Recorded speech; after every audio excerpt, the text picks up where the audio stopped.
All right, Emily is now giving me back host capability, so I'm going to flip it over to Brian. We got a few more minutes before 8 o'clock, but we are live streaming at the moment. So Brian, at your leisure, which we got about 3 minutes before 8, you can go ahead and get started.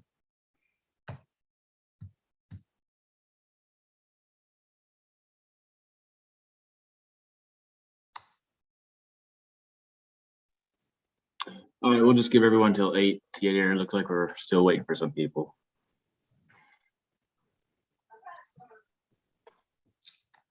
Sabrina, I have made you a co-host. You can share your screen when it's time for your presentation. Okay, thank you.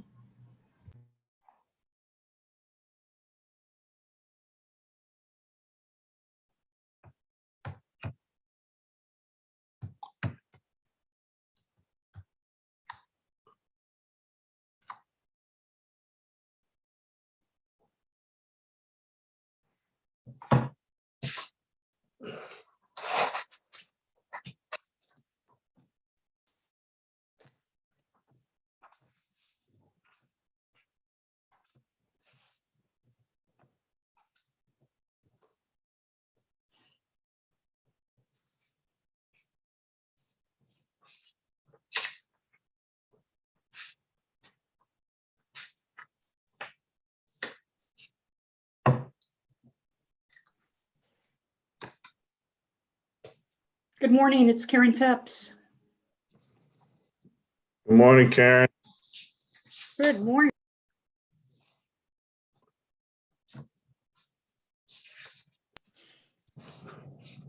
Hank, this is Karen. I'm working off a hotspot today, so if I drop off, I will rejoin. All right, I can certainly understand that situation because I'm in the same boat. Oh, But my hot spot's pretty good. So, Brian, it looks like everybody that's going to be here is here. I got a note from Danny. She would not be able to make it today. And Sandy as well is not going to be able to make it. And that would leave, I think Erin had indicated she wasn't going to be here today until later as well. So, and then Pat's out. So I think everybody's scheduled to be here except maybe Dr. Castle is on the call. All right, well, let's go ahead and call this meeting to order. Welcome everybody to day 2 of our state SEAC meeting for July. I'd like to first go through and have everyone introduce themselves again. So as I say your name, please go ahead and tell us who you are and who you represent. Suzanne. Hello, I'm Suzanne Bowers. I am the Executive Director for PT, the Parent Training Information Center for Virginia, and I am an ad hoc member, so I am not voting. Dale-Anna. Good morning. I'm Dale-Anna Curry. I'm the teacher representative for the Commonwealth of Virginia and the state SEAC. I work at Caroline County Public Schools in District 3. And my population is K through 5 ID. All right, thank you. Ann? I'm Ann Downing. I represent people with disabilities in Region 5. Michael Garrison? Mike Garrison here. Michael's my dad's name. Anyways, I am a parent rep for Region 6. Don't see Justin. Christine. Christine Jermeyer, parent representative for Region 4 and member at large. All right. Claire. Hi, Claire Huerta. I'm with the Virginia Board for People with Disabilities, and I'm a non-voting member. Marguerite. Hi, I'm Marguerite Scheffer. I'm the Vice Chair of the State SEAC. I'm the parent representative of Region 1, and I'm also a school social worker. All right, Karen.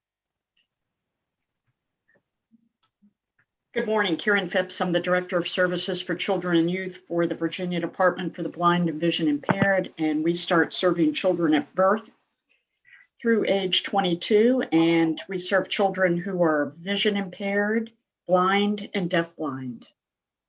Thank you. Thank you. Rob?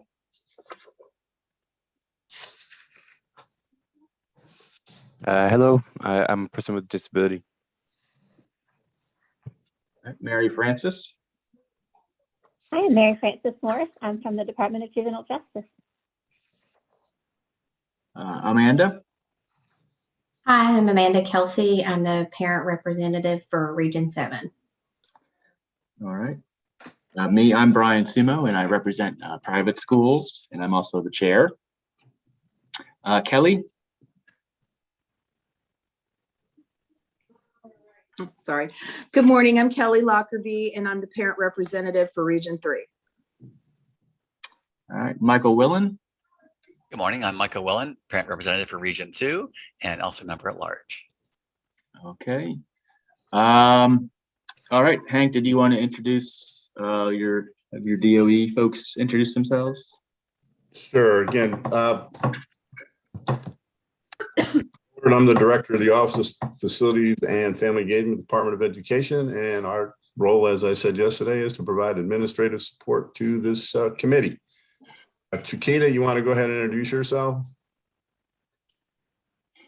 Everyone, I am Chiquita Seaborn, the newly hired Family Engagement Specialist at the Virginia Department of Education. And then Lisa.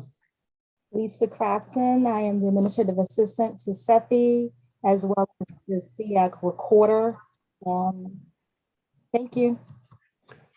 And my right and left arm most of the time. And then Sabrina Gross is on. She is from the Office of Dispute Resolution Administrative Services. And Sabrina, you want to introduce yourself a little bit? Hi, my name is Sabrina Gross. I'm the coordinator of complaints and special projects in the Office of Dispute Resolution Administrative Services. And today I will later on be just giving you guys some numbers and an overview of our most recent programs. All right, thank you very much. All right, first item is to review and approve the agenda for the day. So if everyone's have been able to take a look at it, we'll go ahead and call the roll, and please let me know, or can I get a motion to approve the minutes in a second? Motion to approve. Second. All right, Christine motion, Michael second. Thank you. All right, Daylanna. Aye. Anne. Aye. Mike. Aye. Christine. Aye. Marguerite. Aye. Karen. Aye. Rob. Aye. Mary Frances. Aye. Amanda. Aye. Chair votes aye. Kelly. Aye.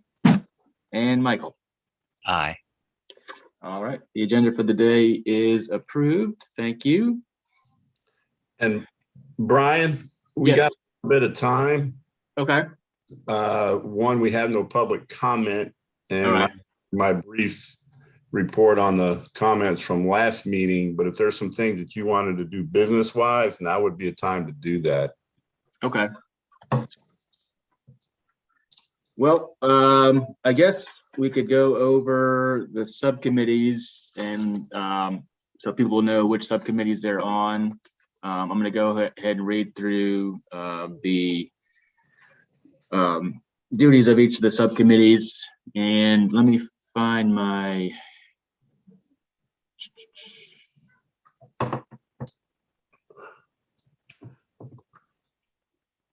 all right. Let me share my screen. Get rid of all this stuff.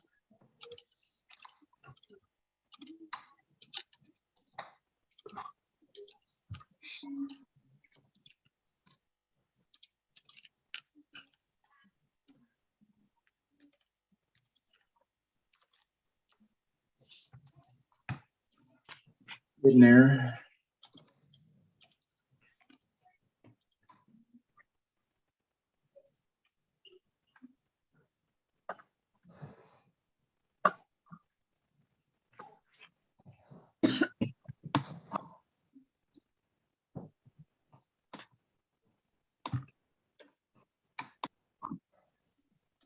Are you trying to share your screen? It's not happening, or?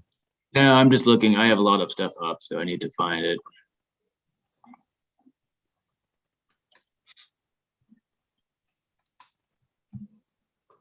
Are you able to see that? Yes. Yes. Okay. All right. So here is the subcommittee roster. I went ahead and assigned people to different subcommittees. So the first column is policy and regulation. Second column is student achievement and student outcomes. Third column is family engagement and community outreach. Tried to mix up the committee members into each of the committees, so there's a good representation of parent representatives and agency representatives throughout. We do again have a couple vacancies, so each committee would have a vacancy for the time being until someone comes in for that. But I'll go ahead and read through the committee functions, policy and regulations. This subcommittee focuses on initiatives at the state level that either result in policy and regulations or have an impact on policy and regulations as they pertain to students with disabilities. Student achievement and student outcomes. This subcommittee focuses on achievement and outcome data, goals under the state plan for students with disabilities, transition planning, and best practices. The purpose of this subcommittee is to identify and make recommendations to the VDOE. And finally, family engagement and community outreach. This subcommittee provides recommendations to the VDOE on family engagement and community outreach best practices, which are designed to educate parents, students, and schools, community partners on how to strengthen relationships and how to support one another in the education of students with disabilities. So that gives you an idea of the functions of each of the committees. We will get that sent out to everybody as well, so you have a hard copy to read through. But when we go into our discussion later this afternoon, or this morning, excuse me, just be thinking in those terms about which committee you're on, and focuses that your committee would handle in relation to our goals and things like that. And as it relates to our public comment that we hear, and as well as our constituency reports. Hey, Brian. Yeah. One change under the family engagement committee. Instead of my name, that's going to be Chiquita Seaborn. Okay. Is there an E at the end? Yes. Okay, sorry. And did I spell your name correctly? Looks like an upgrade to our roster there. Yep, sure is. And then under Jeff Fennessy, it doesn't have an O and I in it. It's just PHENICIE.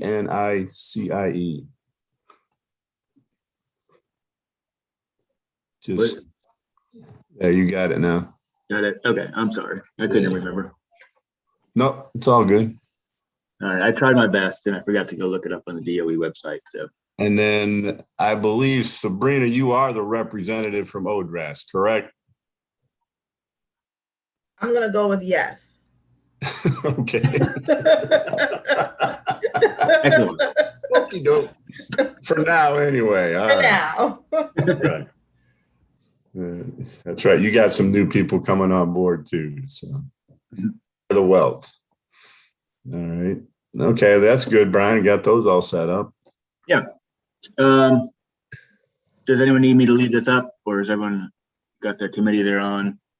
Of course, the people that aren't here won't know just yet, but I'll put it up again later when we're in subcommittee session. That way people, if they join in later, they can see. So Brian, can you send me the description of each subcommittee that I can put it in the minutes? Yeah, I Can you will. email that to me? Thank you. Brian, are you up for people asking to maybe move to a different committee based on their, especially the new people, based on their experiences and desires? Or Yeah, I mean, if anyone would like to perhaps change committee, I tried to, make it so there's an equal amount of people on each one. Right. We don't want too many people jumping off or anything like that. But if we can see if there are easy fixes that we can change it. If anyone wanted to join a new committee, you just let me know. Yeah, But all the committees are fun. I've been on all of them, so. Yeah, I mean, you've seen the resumes of the 4 people that are appointed, so I'm sure you use that information, but. Yeah. Okay. And these aren't, these will change, they probably will change yearly. So you will, have opportunities to be on all of the different committees throughout your terms. Certainly can add comment during the subcommittee reports and stuff like that too. So yeah, get a chance to share across all venues. Yeah. Okay. Well, we can go ahead and move on then, I guess, with that, and go to the report on public comment, if you want. Yeah, that's fine. I do want to just go ahead and get on record just some of the guidelines for public comment. So if anyone's watching, they'll know for next time. Any public comment, written, video, oral, is limited to 3 minutes. Written public comment must be provided to the VDOE by the close of business the day prior to the meeting. The SEAC does not respond directly to public comment at the meeting except to ask clarifying questions. The topics of public comment are included in the SEAC's meeting minutes. Public comment will become part of the public record and accessible to anyone wishing to review the minutes of the SEAC meetings. Speakers should withhold information they do not wish to make public. Staff members of the VDOE serve as consultants to the SEAC. If the public comment involves student or school-specific information, a VDOE staff member will contact the speaker to determine appropriate follow-up. So Hank, if you have any responses to last March's public comment? Not really responses, but just follow up on activity, because most of the comments were just basic statements. Okay. First was from an individual from Alexandria, and was requesting that SPED teachers be given priority to obtain vaccines. I believe that issue's been addressed, and people that have wanted vaccines have been able to get the vaccines. The second was a comment about the committee's response to the VAP. In stating a committee discussion will hinder minorities with disabilities from obtaining a high school diploma. I think we saw yesterday that we at the department are addressing that issue just in general as we work through the VAP. It's pretty much finalized and moving forward, but I'm sure that we will continue to address any needed changes or additions to the VAP as it rolls out and see how it falls in. But that's always an issue of wanting to get our most vulnerable students an opportunity to have a diploma that is meaningful and can prepare them for at least being able to be a contributing member of their community and to do things that they wish to and desire to do as an individual within that community. So always open for continuing comments on that. The third comment came from the WARE organization, looking for the department to address more women's history courses. This issue has been put forward and the board will consider it as it deems appropriate. And the fourth came from a constituent that was concerned about how her local SEAC was operating. And I think Kelly pointed that out yesterday as well, that the local SEACs are, in need of assistance with getting membership and then also in their functionality. And we are working and have addressed that. And I've reached out and spoke directly to this constituent.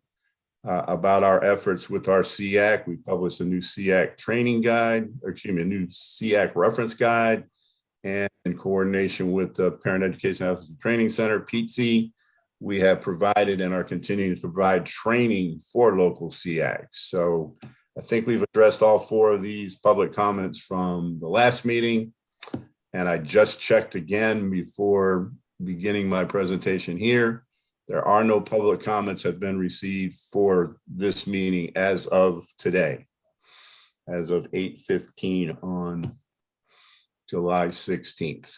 No public comments have been received either in the specified SEAC email or in my office's email, which some people do send comment directly there as well. So nothing to report on public comment.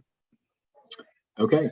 Well, thank you. And we certainly, for anyone watching, we certainly want you to know that we appreciate any public comments that come in, and it helps us do what we're assigned to do throughout the year. So please make sure that you're doing so we can have things to work on and help improve the lives of students with disabilities in the education system. And again, our next meeting will be in person, so we do hope that you would be able to possibly come and be in person for public comment as well. And Brian, yeah, Dr. Hollins had indicated she wanted to be present for the annual report on dispute resolution, and we got half an hour. So again, if you've got something that we can start with within that time period, and when 8:45 rolls around, we'll go ahead and get started with that presentation. Sure. We can move into constituency reports, since that would be the next item. So if everyone's prepared for that, we'll go ahead and go through that. And let me find my pen. Here we go. So as I call your name, just go ahead with your constituency reports.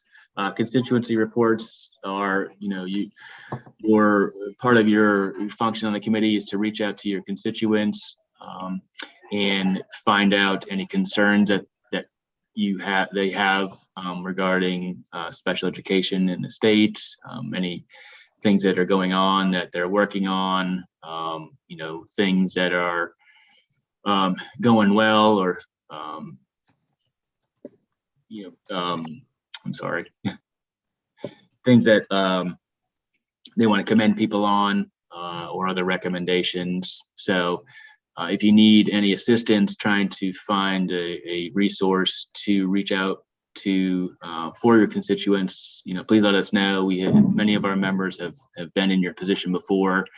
If you want to have a discussion about what has been working for some of us, please go ahead and we can talk about that later if you'd like.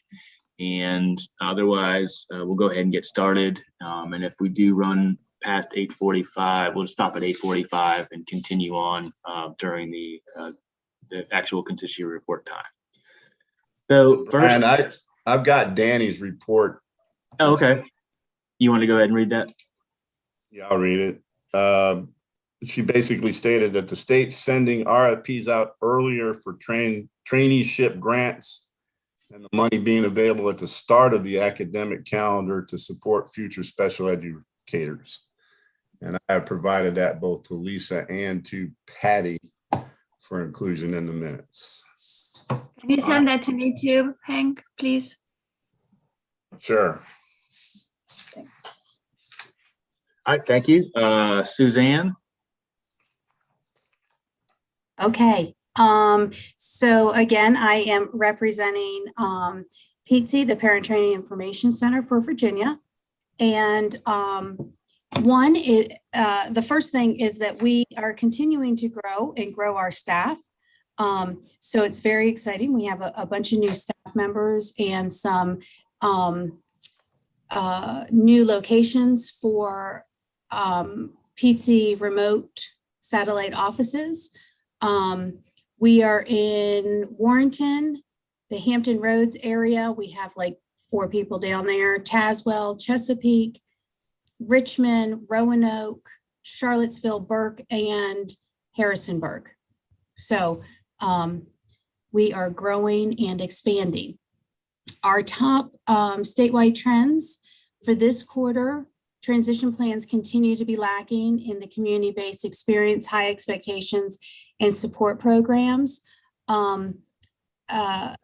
Something else that I learned, I don't know, maybe you all already know this, but apparently if a family requests for a DARS counselor their DARS counselor to come to an IEP meeting, they are required to come to talk about transition and the different options. So that's a good little note. And that we're trying to get that information out to parents, and we're working closely with DARS on various things, but that's one of them.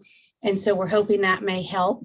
Also the extended or the additional funding for an additional year for those kids who qualify. Early childhood, there are issues with schools not conducting comprehensive evaluations, and which leads to little or no services being provided to students, which again, we also heard that from Sam yesterday, that there's been a significant decline in early childhood services. So this kind of goes along with that. We continue to have general eligibility questions with IEPs. Parents struggling to understand the possible services being provided over the summer. You know, you have extended school year, you have COVID recovery, and then you have this possible other year for transition kids. And but parents are continuing to be told that evaluations are not being done over the summer since teachers don't work over the summer. So evaluations have to wait until school starts again in the fall, which we all know is not correct.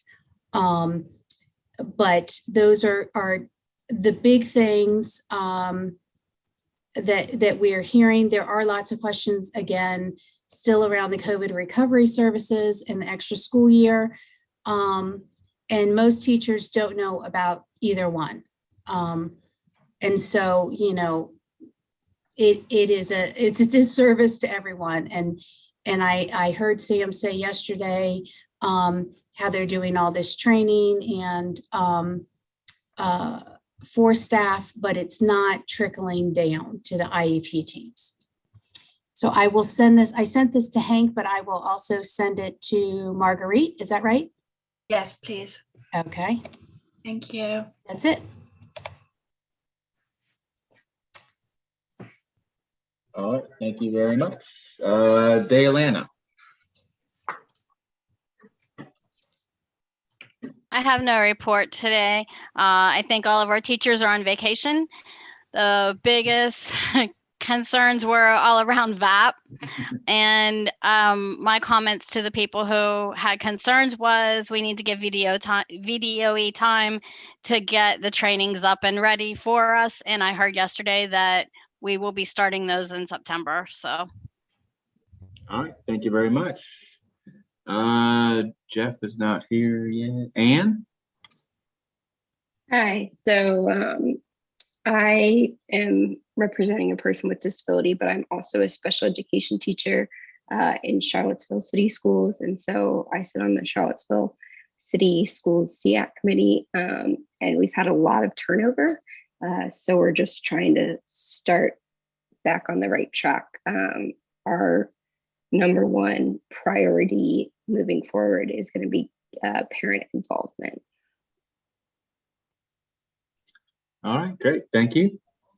Mike? Hey, everybody. A real mixed bag out here in Region 6. Some SSEACs are doing well. Others aren't meeting at all.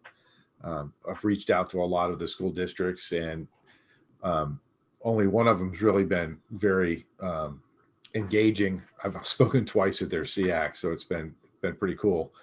But the biggest thing that I'm seeing is lots of fatigue at the parent level and at the teacher level, and that recruiting retention is just as important for SSEACs as it is for school systems. Okay, thank you. Christine. Okay, I've got virtual versus in-person learning, extended school year recovery and compensatory services, mental health, teacher and staff shortages, SEAC development. It's also annual plan review time, so that's a lot of the activity that has been happening. I did want to share, commend Manassas City Public Schools because they are now putting their SEAC minutes in English and in Spanish side by side to try to engage more families. And the National State Advisory Panel and State Interagency Coordinating Councils has a website to help develop State Advisory Panel members. I can drop that into the chat box. You're welcome to peruse the sites. There's a orientation on there that includes Mr. Copenhaver, who's joined us in October, but a brief version of that. So I will drop that in the chat. And that is all. Great. We also, in your summary, put that address that will be sent to Pat and Marguerite. Absolutely. Thank you. Claire? So the Virginia Board for People with Disabilities has recently approved our new 5-year state plan. We received both state and federal funding, and education remains a top priority for the board. We are also tasked by the governor to do in-depth assessments of disability services every year. And for this 2022, we are planning to do an assessment of the school to prison pipeline, focused particularly on its effect on students of color and promising practices used by school districts in Virginia to combat the effects of disparate disciplinary practices. And as I mentioned yesterday, we are also hearing concerns about the additional funding for students who have aged out of their IEP, and parents are not sure if they will receive adequate services or how it will be implemented by their local school district. That's my update. Great, thank you. Marguerite? I don't have a lot. Some of the SEAC, it's the same what Mike was saying, some of the SEAC have not met at all during the pandemic, even though attempts were made, some because of school board regulation and so on. And then also what Christine was saying, it's same here, virtual versus in-person learning. Some districts did not offer in-person instruction, and that was very detrimental for a special education student. Some of them couldn't even make it through the school year and failed the classes. And then of course, compensatory services. That's for me. Great, thank you. Karen?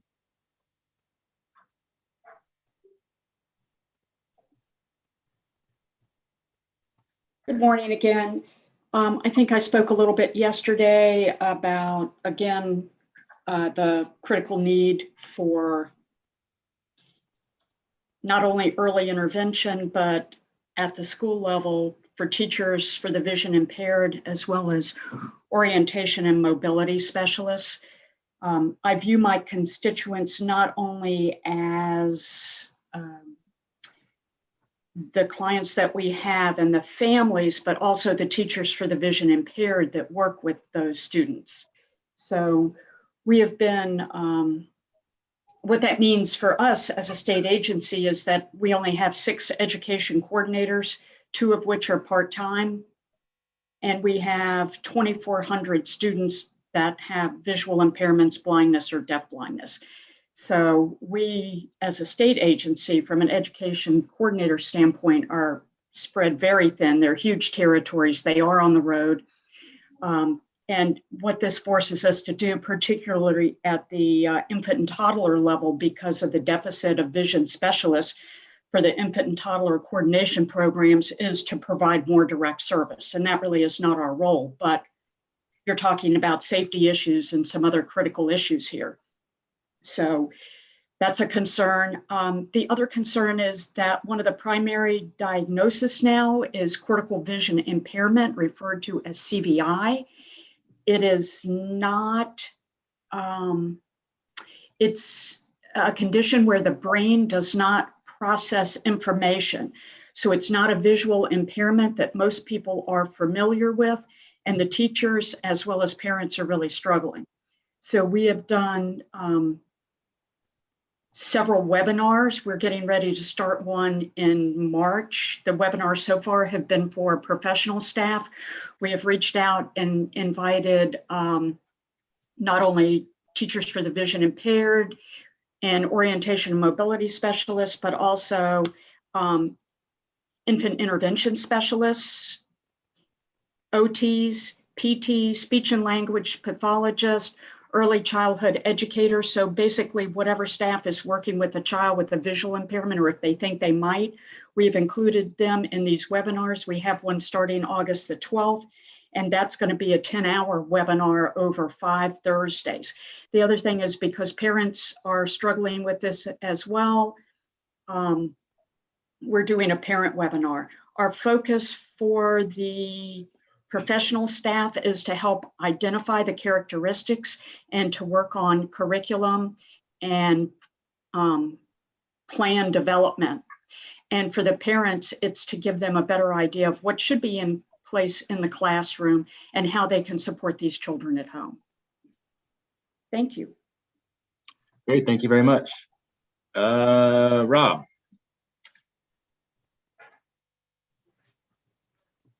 I don't have anything. Okay. Mary Frances?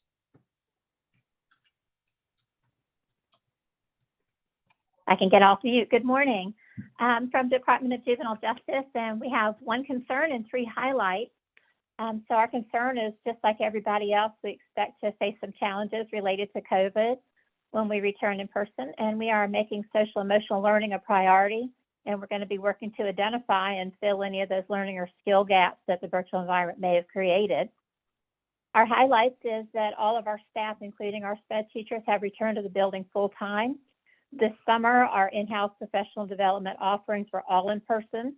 So our teachers have had a chance to kind of acclimate back to that work environment and to collaborate with one another to better serve our students when school resumes. We have also adopted a year-round calendar, and we're pretty excited about that. And one of the great features of this is that our SPED students can take advantage of these intersession breaks. And during these times, students can participate in more intensive personal teaching to help meet their individual needs. And we found that one bonus of the virtual environment was that our attendance at IEP meetings actually increased. So parent participation is always an area where we have historically struggled. And scheduling these virtual meetings has had a really positive impact on both parent and adult student attendance at these meetings. So we're very happy about that. Thank you. Great, thank you very much. Amanda. Being brand new, I don't have anything to report. Okay. Private schools, I'll just say that we are participating in the work group regarding the changing of funding from CSA to VDOE. I wasn't able to attend a meeting the other day that we had to discuss it, but we are part of that work group, and I will certainly, I'm sure we'll hear how that goes throughout the year. Kelly. Good morning again. I was able to reach out and do an introduction to all of my school districts that I represent in Region 3. The ones that I heard back from and was able to speak with had basically the same concern that most rural areas have, and that's the SEAC, trying to get SEAC members on the committee, trying to get parents involved, and also being able to hire and actually retain qualified staff for special education and services, really struggling with specific services like speech and occupational therapy, things that are more specialized. And that seems to be, from everybody I spoke with, the concern, and also like everybody else, concerned about the special education students and the impact that COVID has had and how it will affect them long-term. Thank you. Michael. Clearly, everything that Christine has mentioned, Mike mentioned, Suzanne, everything, all those issues, we've certainly heard the same noise here in Region 2. The biggest, of course, the resounding concern is obviously, catching kids up with what they consider a lost year. And certainly looking at how those services will be delivered this year to kind of help students catch up, to make sure that we don't have more students taking advantage of that extra year they'll need to graduate. So really, delivery of services is the biggest thing, and even supports for things like Virtual Virginia, as more students actually will be going to that as well. All right, great. Thank you very much. And if you would, please go ahead and summarize your constituency reports and send them to either Hank or Marguerite for today. Normally they would go to Pat, but she couldn't be with us today. So Marguerite has taken over the secretary duties for us for the day. So thank you, Marguerite, for doing that. I know she's got lots of experience, so she's good. Did anyone have any questions or need any help with ideas about how to reach out to your constituents? I just had one question with the constituent, you know what I'm saying, the report. Is there a specific format that I should follow with the report? No, not necessarily. I mean, if you should, just list concerns that you're bringing, that have come up to you, or any commendations that people have given to, either a school division or the DOD, things like that. Yeah. Do I name the schools specifically? No. Okay. No. That's what I just wanted to check. Thank you. Yeah. Just bullet point is good. Yeah. So we were trying to mainstream it in the past, and Christine can talk to that as well, because the constituency reports were kind of very lengthy and very, very much in depth. And I think it's really important that we highlight the most important things. So I think 2 or 3 years ago, we really tried to narrow it down to 3 or 5 positive points or negative points, but not more than that. Just the trends. And so, because when we wrote our annual report, it was very difficult to read through what was the true trend and what was the true issues that we saw within the Virginia. And so that helped really to narrow it down and make it much more user-friendly and much more sustainable. Okay. All right. Any other questions or help needed with that?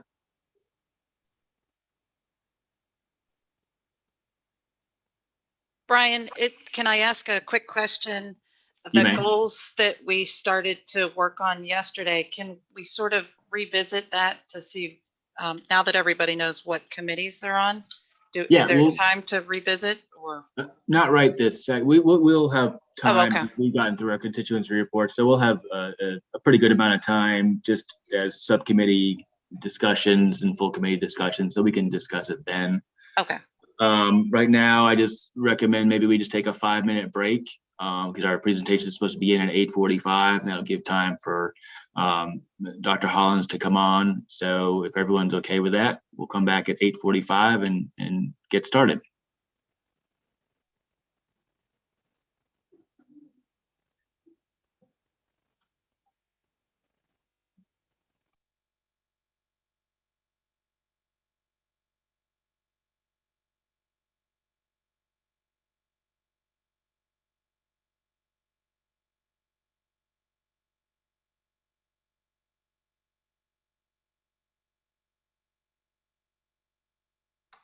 Sabrina, you want to go ahead and load up your PowerPoint? Yeah, hold on one moment.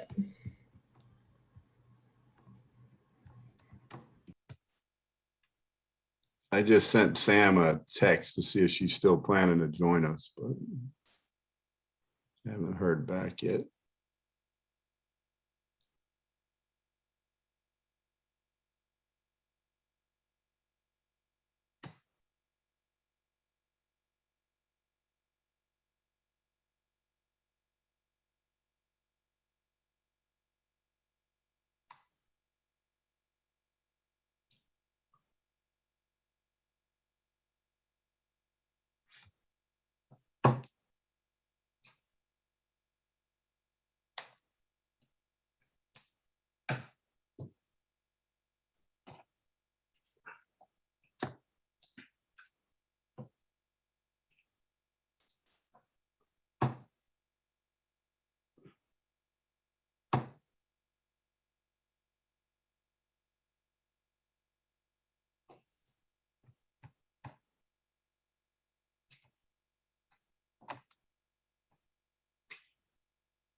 It looks like that might be Sam. Yep, that's Sam.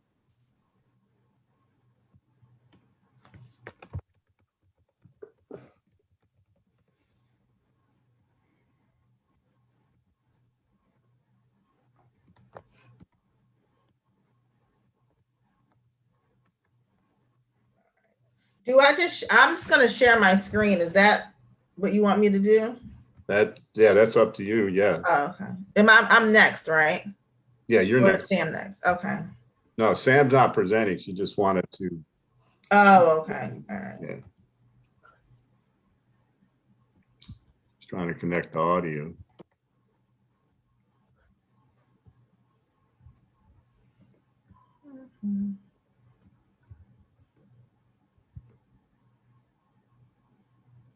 You can see my PowerPoint, right?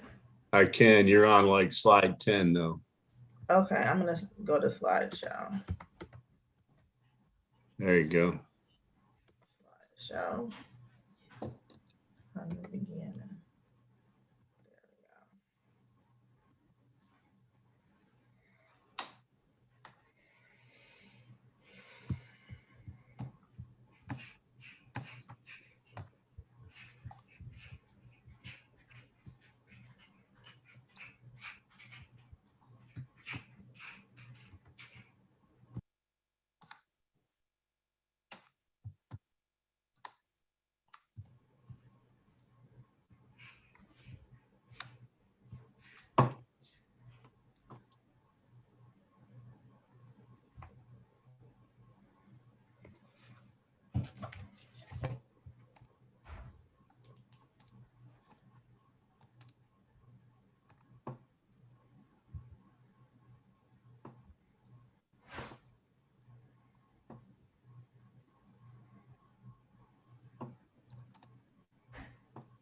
All right, everybody, it's 8:45, so we're going to go ahead and get started with our next presentation on our 2020-2021 Dispute Resolution Report presented by Sabrina Gross, the Coordinator of Complaints, Office of Dispute Resolution and Administrative Services from the VDOE.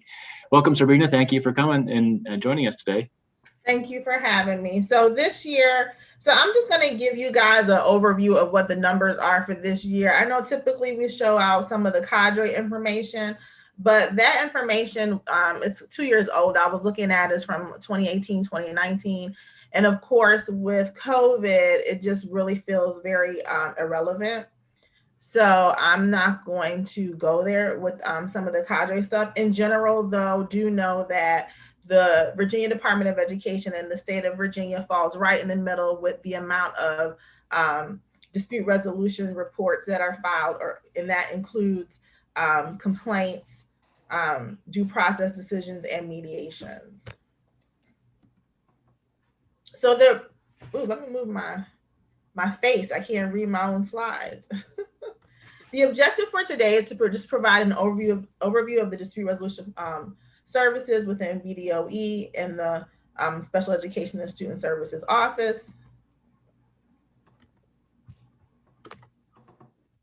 So just so you guys know, when we're talking about numbers, do know that fall membership for special education students for 2020-2021 was 167,893 students. So the regulations pertaining to dispute resolution in the Virginia special education regulations are found at 8 VAC 2081-200 at SEC, which means if you go continuing on, you'll see the regulations pertaining to complaints, due process, and mediation. We also have facilitation that is not in the regulations. So basically what a complaint is, and so I don't know how much you guys really know about these processes. It's really important to understand what they are, though, because we always want parents to follow the correct process. And so if within following the correct process, first of all, they can save time and they can save themselves money. And in some cases, they can kind of save themselves some frustration, because if they're looking for a particular outcome, it might be appropriate to you want to make sure that you're following behind the correct dispute resolution process. So a complaint generally is you're going to file a form and it says complaint on it. And basically what it is when a parent disagrees with a procedure or a violation of the actual regulations, right? So they'll file a complaint in that case.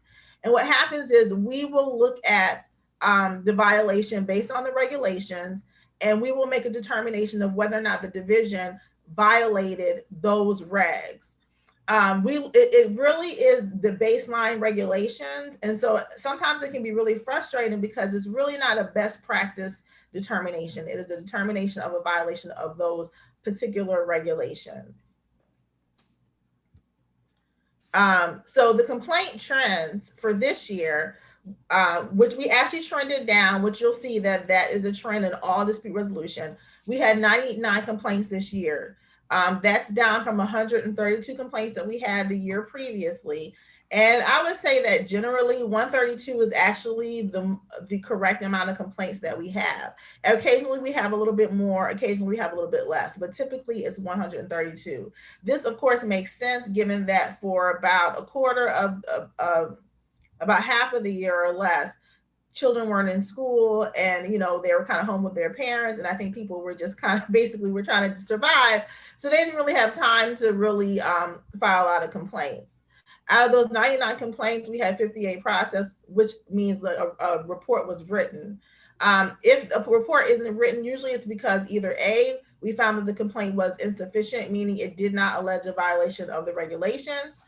It'll be withdrawn or resolved in mediation. And usually if they're withdrawn, that means that the parent and the school division resolved it in the early resolution system process. And like I said, or they go to mediation and they're able to resolve it that way. We have found that in general, our complaints have gotten significantly more complicated, and we have a significant amount of parents of the same parents kind of filing complaints over and over again. In general, our complaints come from Region 4, which is Northern Virginia, Region 2, which is Hampton Roads, and Region 1, which is like the Richmond area. So those are where most of our complaints heavily come from. Of course, most of them come out of Region 4, which is Northern Virginia, Fairfax County, and Loudoun. A due process hearing, which is actually kind of like going to court. I like to explain that to parents. It's kind of like going to court. A due process hearing incorporates an informal administrative hearing process. And so basically they will listen to issues. They go beyond just the regulations. And usually it's disagreements over eligibility, what actually goes into the IEP, placements decisions, and the substantive part of FAPE, which is whether or not this IEP, not that it provides FAPE in terms of does it follow the regulations, but is it providing FAPE in terms of the meat of it, whether or not what has been written here actually is an IEP that is providing my child with a free appropriate public education. They also address discipline matters.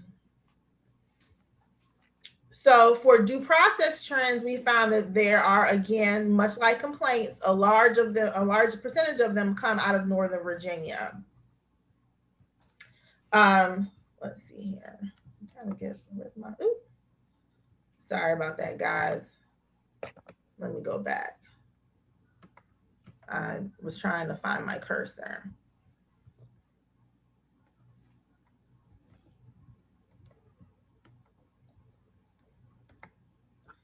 Okay. Oops. Okay.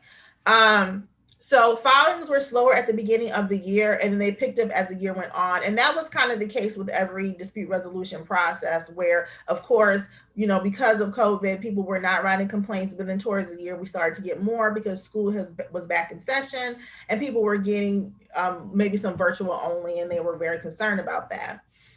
The most recurring issues in due process were FAPE, IEP appropriateness, and placement, requests for private placement and reimbursement. So you're going to see a lot of that usage for due process in terms of requests for private placement. You can't get a private placement through a complaint. So due process is the most appropriate that is the way that you would get a private placement typically, or reimbursement for payment for a private placement. So if a parent removes a child from a public school and places them in private school, and then they request reimbursement, that is going to be via a due process hearing.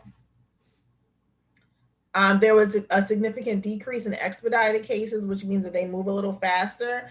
And this makes sense because of the virtual year, and there would have been a decrease in disciplinary action. So expedited cases are usually connected to discipline matters. And of course, if kids aren't in school, you're going to have less disciplinary actions.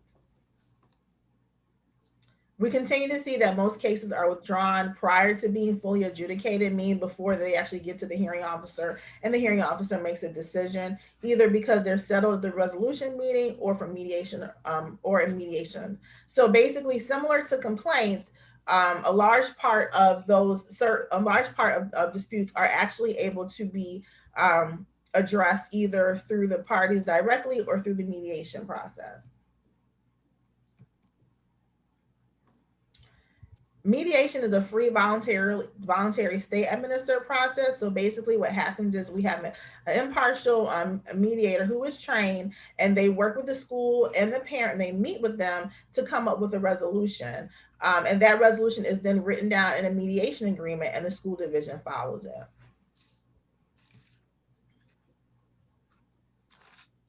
This year we had 93 mediation requests. That's down from 97.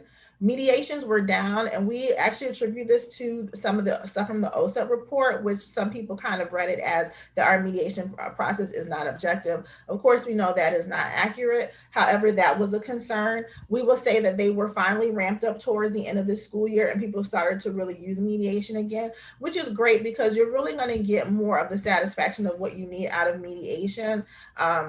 It moves faster, and it gives people more of an opportunity to interact with each other than when you have complaints and due process hearings. We also have facilitation, which we don't have the current numbers on that. However, just so you guys know, we do have facilitation as another option for dispute resolution. And it's fairly new. We've only had it for about, I think, 3 years. But the difference between facilitation and a mediation is that it happens at a regular IEP meeting. There is a facilitator that is trained, that is placed in the IEP team meeting. Nothing is written. There's no separate facilitation document that is written outside of just what is in the IEP and the prior written notice. And just so you understand, mediation is used when there's a difference of opinion between parents and school divisions, and there's a significant disagreement which the parties cannot resolve, versus with facilitation, this happens before it gets to that point, where you may request the facilitator to come in to work on getting to an agreement in the IEP document before it actually removes itself out of the IEP team meeting into that separate meeting. So just by the numbers, as you can see, in 2021, we had 99 complaints. In 2020, it was 132. In mediation, we had 93. In 2020, it was 97. And for due process hearings, we had 84. And that's up just from 2020, which was 83. Just a bit about COVID recovery. Our office did participate in providing some guidance about COVID recovery services. We have gotten some inquiries again towards the end of the year. We did not get a lot of inquiries about what COVID recovery was, and what parents were necessarily entitled to in the middle of the year. It was really towards the end of the year we started to have more of those conversations. And we have had maybe 1 or 2 complaints related to COVID recovery services, but there haven't been significant amounts yet. I think that might change a little bit. We'll have to wait and see. But basically, COVID recovery services are specifically those services needed to address learning loss during COVID. And those services, we have already explained that those services are determined by the IEP team, which is why dispute resolution may be accessed if you can't come up with an agreement regarding what COVID recovery should look like for a particular student. And then just numbers on COVID complaints. And so what COVID complaints are those complaints that are written specific to COVID issues. And so the issues that we have kind of determined which are COVID issues are either issues where there was no school and schools were closed, at the beginning at the end of 2020 school year, or those virtual only complaints that came in throughout the year. And so we've had about 6. We've actually probably had closer to 10, but I know that we've had 6 for sure complaints. And those are usually faith-based because the parents allege that, of course, a virtual only instruction does not provide faith. And so we have looked at that and we have made several determinations. And honestly, in most cases, it comes out that the school division has provided free appropriate public education. And that is because the decision to go virtual only is up to the school board. It's not a decision that our agency makes or that the special education team can make. And once the school board makes that decision, then the special education services have to act within that process. And so this special education, the IEP team cannot determine that, well, we're going to overturn the decision of the school board and we will decide to have class anyway. It doesn't quite work that way. And so in that case, in most cases, we have found that the decision to be virtual only did provide a free appropriate public education within that particular context. And so as always, I'm Sabrina Gross. I'm the coordinator of complaints, and Pat Hames is our director. And I do have some, does anybody have any questions?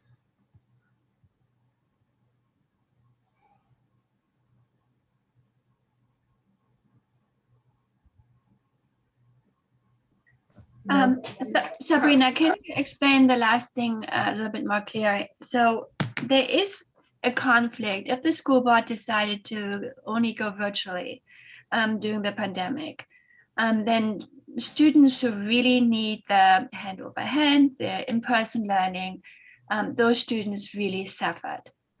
And yet you determine that this is, they still received free appropriate public education.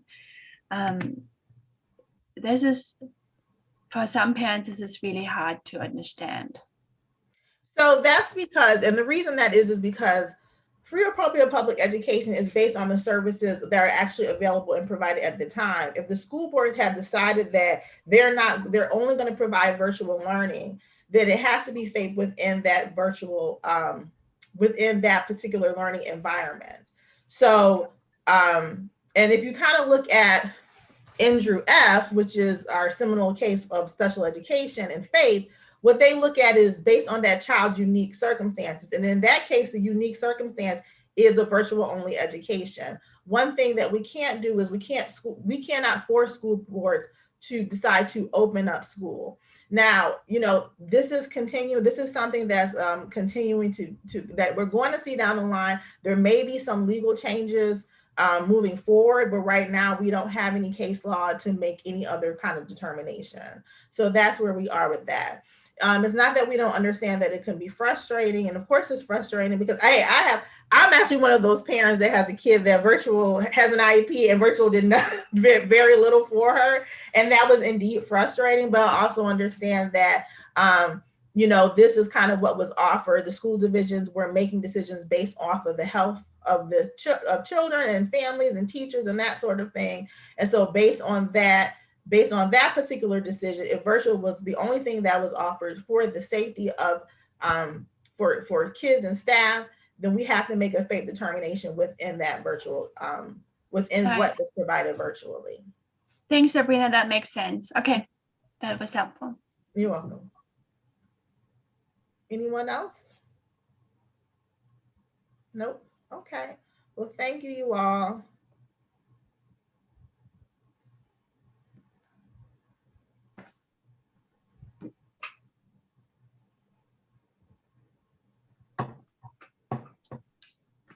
Thank you, Sabrina. I believe that's it from her, Brian. So back to you. All right. Thank you, Sabrina. We appreciate your report. I gotta stop sharing, right? Let me stop. Oh, yes. Yes. Okay. Well, we can go ahead and let's move into some discussion. Let me put up the subcommittee stuff again. If I can find it, of course. There we go. Can everyone see that all right?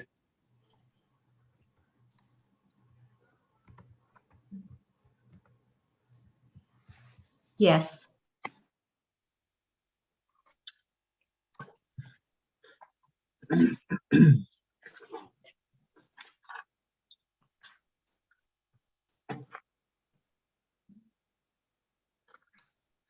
All right, so we can begin by talking about some of the goals that we kind of addressed yesterday. Now with the knowledge of the constituency reports that we had today and how they can start relating to the goals or change the goals. Again, these were just thoughts I had that want to work on throughout the year, but I know they're kind of recurring themes, but I think they're important. And certainly broad, so they can be narrowed down as well. So if you want, I could put up the goals that I had read out yesterday as well. Please.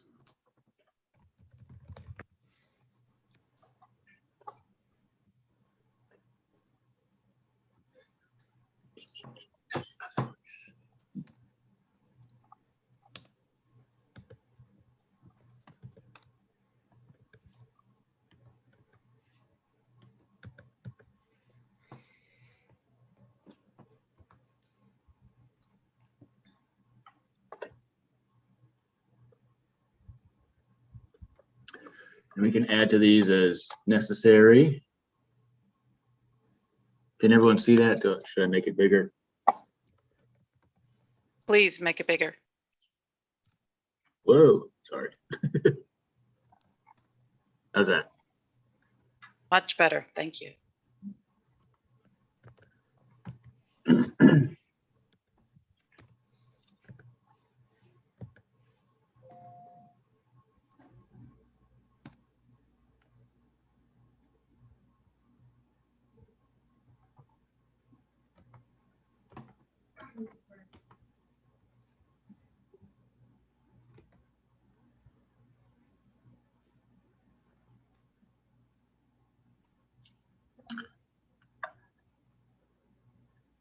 And I know from yesterday, we did talk about rural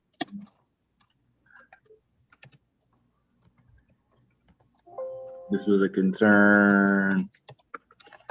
That was still a concern.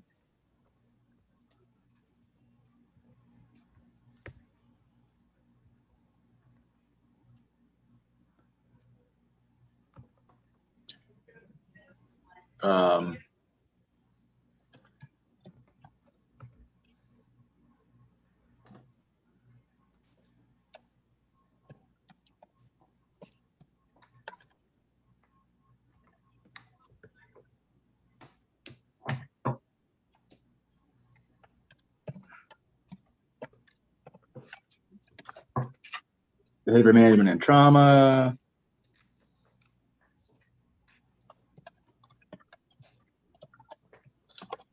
Trauma and mental health.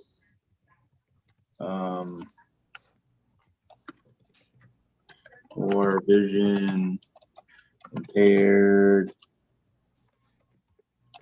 speech, orientation, and mobility.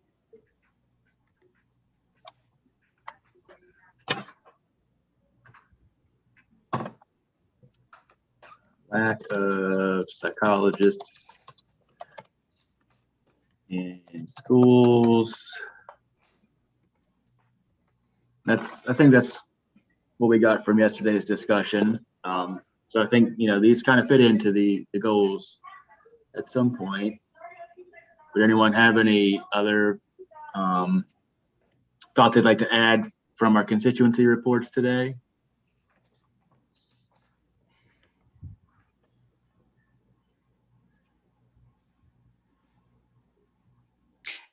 I got the sense that there's maybe a misunderstanding or a lack of understanding about the compensatory services. So maybe more, if more outreach can be done, explaining that to school divisions, and how can the SEAC help parents better understand that?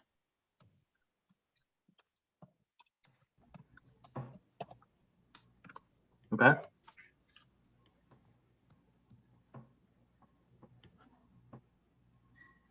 Right, it'd be helpful, I think, if we consolidate some of these, obviously, because they don't want to have so many goals that we can't accomplish them. So it's better to have, I think, less is more in this respect, to have maybe Oh, 4 sure. or 5. Yeah, okay. Yeah. I mean, I would just writing down our ideas, that we've come up with. I think a lot of these fit up into these, not using the specific language that's down here, but I think they can all, for the most part, we can kind of fit it into the different categories and things like that. But again, we still have a lot to hear throughout the year from our public comment and new constituency reports as well. Go ahead. Brian, I don't know that VAP is something that we need to keep it ahead of it, but quite honestly, it's so new. The new VSOLs are so new, and I think VDOE is doing a really good job trying to put that together for all of us. That I think, yes, it's there, but it's not really something that we need to put on as a continue. I do think that, and I'll clarify, it was more along the lines of identification of students rather than the actual test or assessment. Thank you for that clarification. Sure, sorry. And if I'm, if I'm mistaken, let me know, but I believe that's what we were talking about yesterday.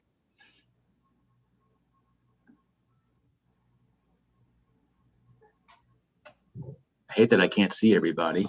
So Brian, could we somehow then in that one where we're talking about teacher shortages, could we do staff shortages and staff recruitment? Because that would cover psychologists, speech pathologists, it would cover everybody that is affecting us counselors. Sure.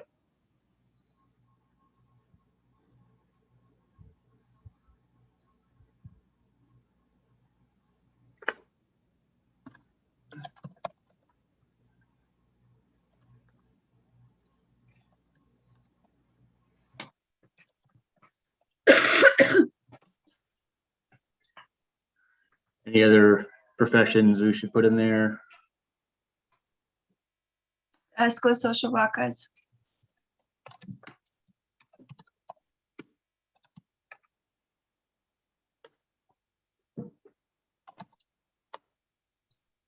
OT, PT, occupational therapists, physical therapists.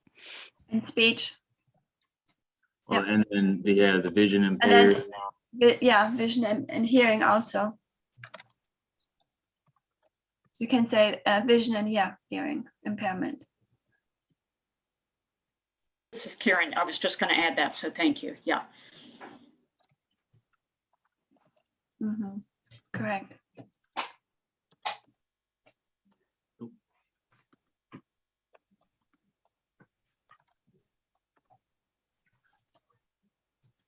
And you want me to add the orientation mobility? Yes, would you please, O&M? Yeah. Perfect. Thank you. Yes, you're welcome. Are school nurses a shortage area? I have not heard about that. So far we had enough nurses. I mean, what I have heard from the school system, there was not really an issue. But I know that nationwide we have a shortage on nurses, and nurses are making right now between $40 and $80 an hour. And I was so many wondering if new things about doing the COVID testing and the COVID right. screenings and the vaccines in schools would create some shortages. Yeah, I agree. So, I mean, in other areas in the Commonwealth, we have a huge amount of shortage on nurses because a lot of them went into retirement. I have not seen this so much in the school system. However, some of the school nurses were being pulled in to used to vaccinate people. I don't know. I was just wondering, Karen, can you explain to me the difference between a physical therapist and orientation and mobility specialist?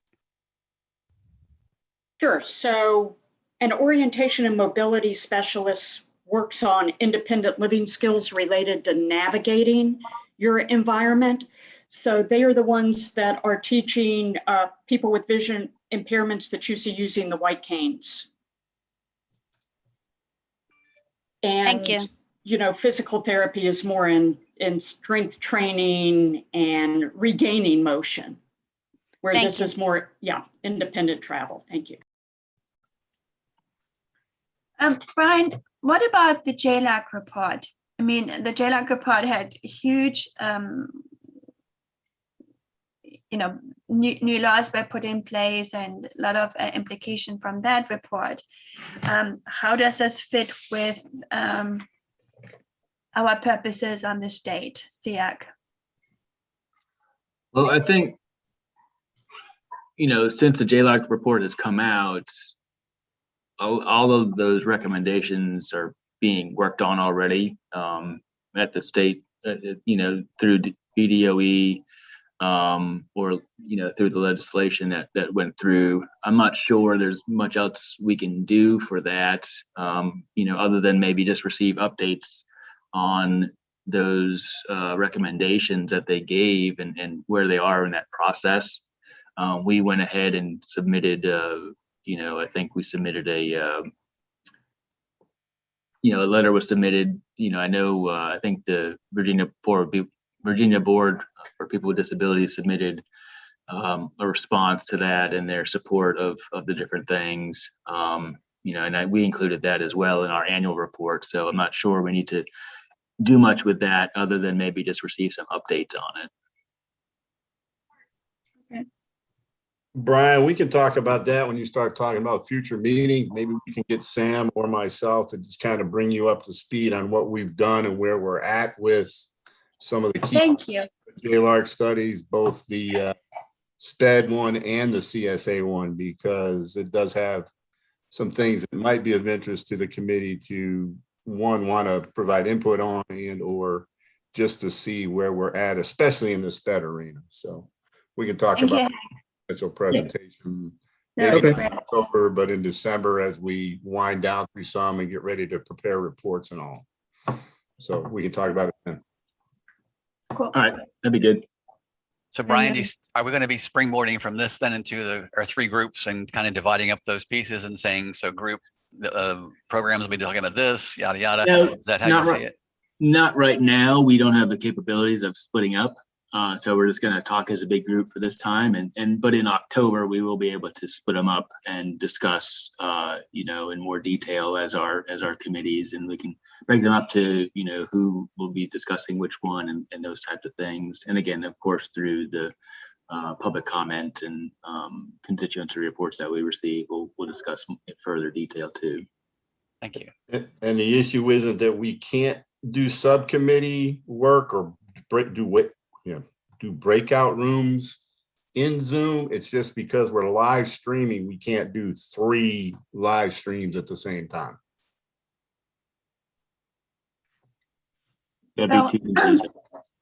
Brian, why don't you put nurses also at staff shortages in there?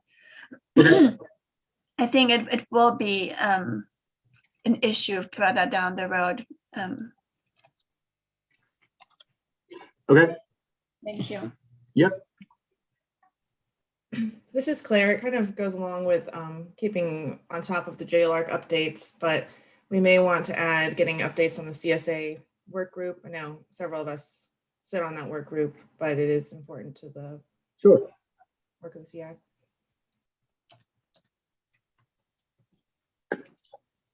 Noted.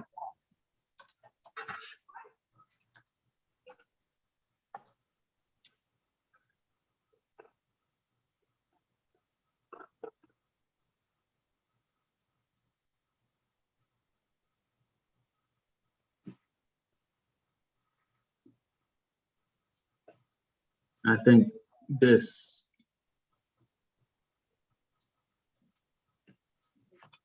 kind of fits in here.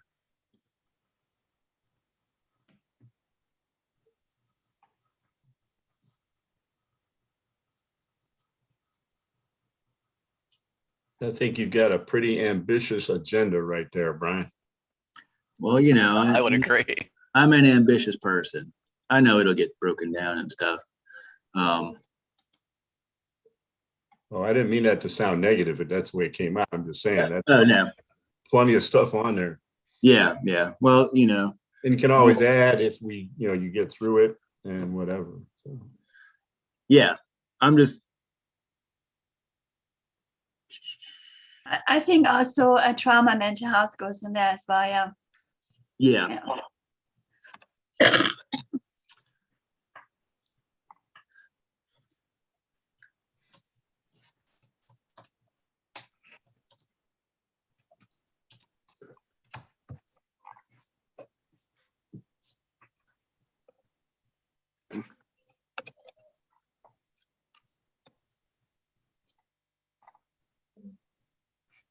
Let me number these.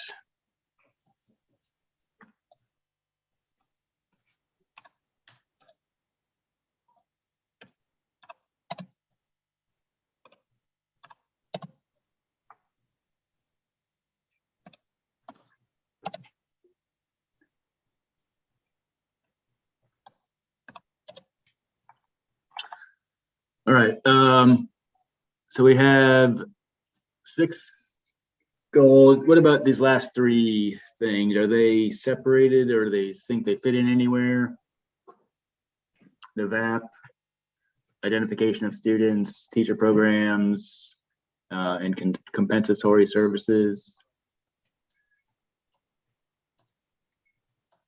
I think compensatory services would go with supporting VDOE. Okay.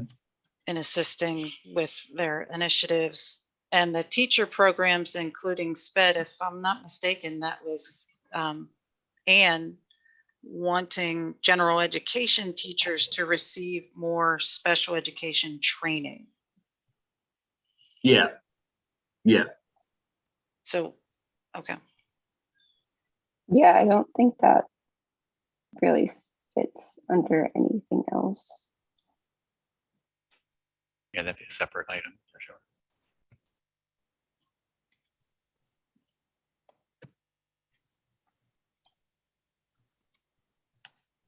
Okay. Maybe clarify the teacher programs, including like special education training or yeah, general education teacher. Thank you. Yeah. I mean, in my head, I knew what I was.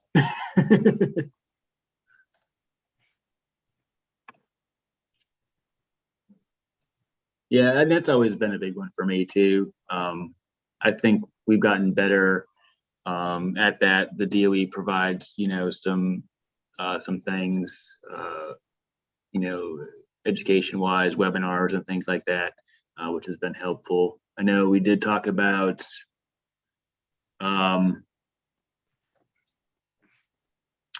something about, and Christine, you can remind me,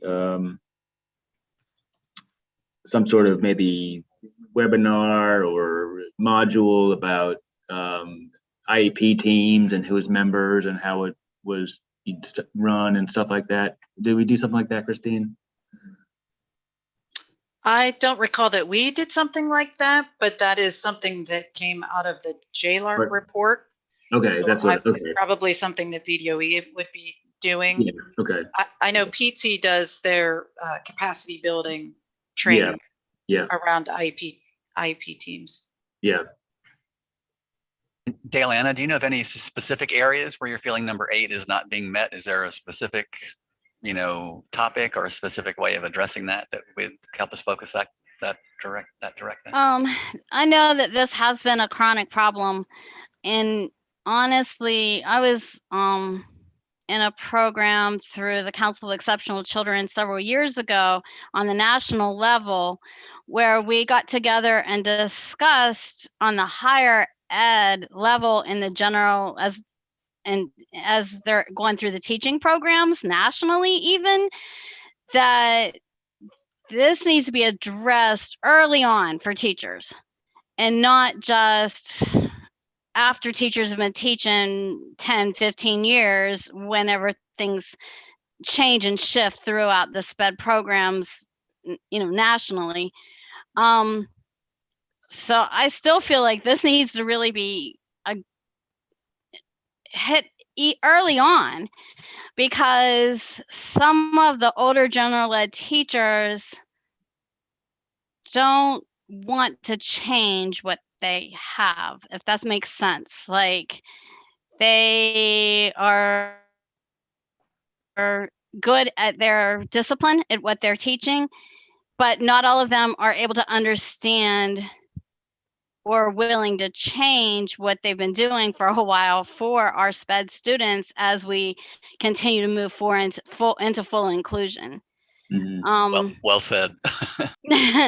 So I don't know. I mean, I do think that it needs to start with, and I never want to offend anybody when I say this, but in all of our lives, we have things where we have to grow and develop when we start something new. So when I say my baby teachers, I'm not saying that the teacher is a baby or infantile, but what I am saying is that they don't know what they have to know.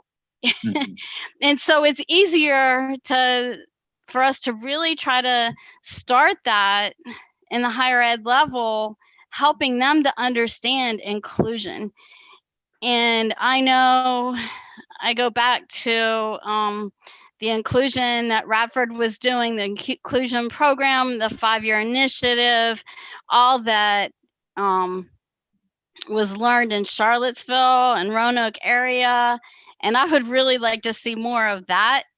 And I am positive that the teachers that have done that program with Dr. Altieri have things to tell the rest of the state who does not have that information. So I don't know if that's helping you at all, if I'm answering my question, Michael, but I just feel like, the attitudes have to change from within, but you have to get them to buy into it. And I think the best way for us to do that is to have the experienced teachers who weren't bought into it say, hey, we tried this works, it's great, this is beneficial, because I think that's where we would get the most bang for our buck, to try to get others to buy into the full inclusion program. And if you all understand that that means all students are educated by all teachers, with special ed teachers actually going in and working with the general ed teachers tandemly, side by side, to do what's best for all students. Yes, ma'am. Hey, Hank, go ahead, Ann. Go ahead. If I could just add one thing real quick. I know like getting the new teachers kind of, having it start, when they're in college. And Dr. Danny could probably talk more to this. But I know, like, when I was in college, the general education to the elementary education teachers and like the secondary ed teachers took one special education class, and it was like it was called XED 200. It was like an introduction to like all different types of disabilities. So each week we just like talked about a disability category and some things, and a lot of times that was like a freshman course. So freshman year you're getting this one class, and then that's really it. And so I think something that could be really helpful would be like maybe having a more classes about special education, or making the like intro to special education class for gen ed teachers like something they do during grad school or something like that. I 100% agree. I know that I had that intro to SPED as a sophomore, and then I didn't see or hear another thing until I started grad school, and it started out with the law. And whenever you start out with the law, it scares you half to death, and you say, oh no, I don't want to do this, I'm going to get sued, I've got a family, blah, blah, blah. I mean, it really becomes scary. And so I agree. I really think that, and I know that where we are, I'm not sure that the state SEAC can do anything about it, but I do think that it would be great to have an internship rotation for all general ed teachers to work in a special ed program. I think that would be very helpful because that intro, they give you a list of disabilities and you have to research it and talk about it and say, this is what you're going to do. And that's about based on the disability and not based on the student. And quite honestly, until you get into the classroom, you need, I'm sorry. It is, no, I was going to say, it is absolutely something that the state SEAC can do. It's a recommendation that can be made within the annual report. So are you saying? Go ahead. Are you saying that we really need to revamp the education process and the mindset, that we go from a student-based approach versus a law-based approach, a programming approach? And I think that is a conflict I see all through school, that we're looking at programming versus the student as itself. Is that what you're saying, Christine? Yes, but I think it's still a recommendation that can be made because it impacts the outcomes for students with disabilities. Yeah. Yeah, it's certainly, yes, I agree. It's definitely a recommendation that could be made. Now, understanding the whole process of teacher licensure, college degree programs, and how that changes or how that can be changed, I think that's a very, very difficult thing to do. It might even take regulatory or legislation to pass, which would mean, you need to reach out to, your community officials and things like that. I know we've talked about this in the past and everything. It's, I'm pro all we're talking about, for more special ed education for teachers, for general ed teachers. Yes, definitely. I don't know, Hank, I don't know if we can get some clarification on a process of how, programs, colleges decide on programs, or what, what is required, those types of things. If or if we could get Sam a question. I don't believe she's still here. No. I know it. I'm not Hank. I'm sorry. Go ahead, Dylan. I know years ago, I was on a program with Brooke, and it takes years and years to change mindsets and to go through these programs, and it does take legislation on a much higher level, on the national level, because it does take years and years of that. However, where can we start? And this is truly something that, as we move forward as a nation in all of our growth, and when you look at the history of special ed starting in 1974 to date, and at each time the nation reviews the disability, I think that we're doing a much better job of inclusion. We're doing a much better job of teaching our teachers, but we still have a long way to go. And the sooner that everyone understands,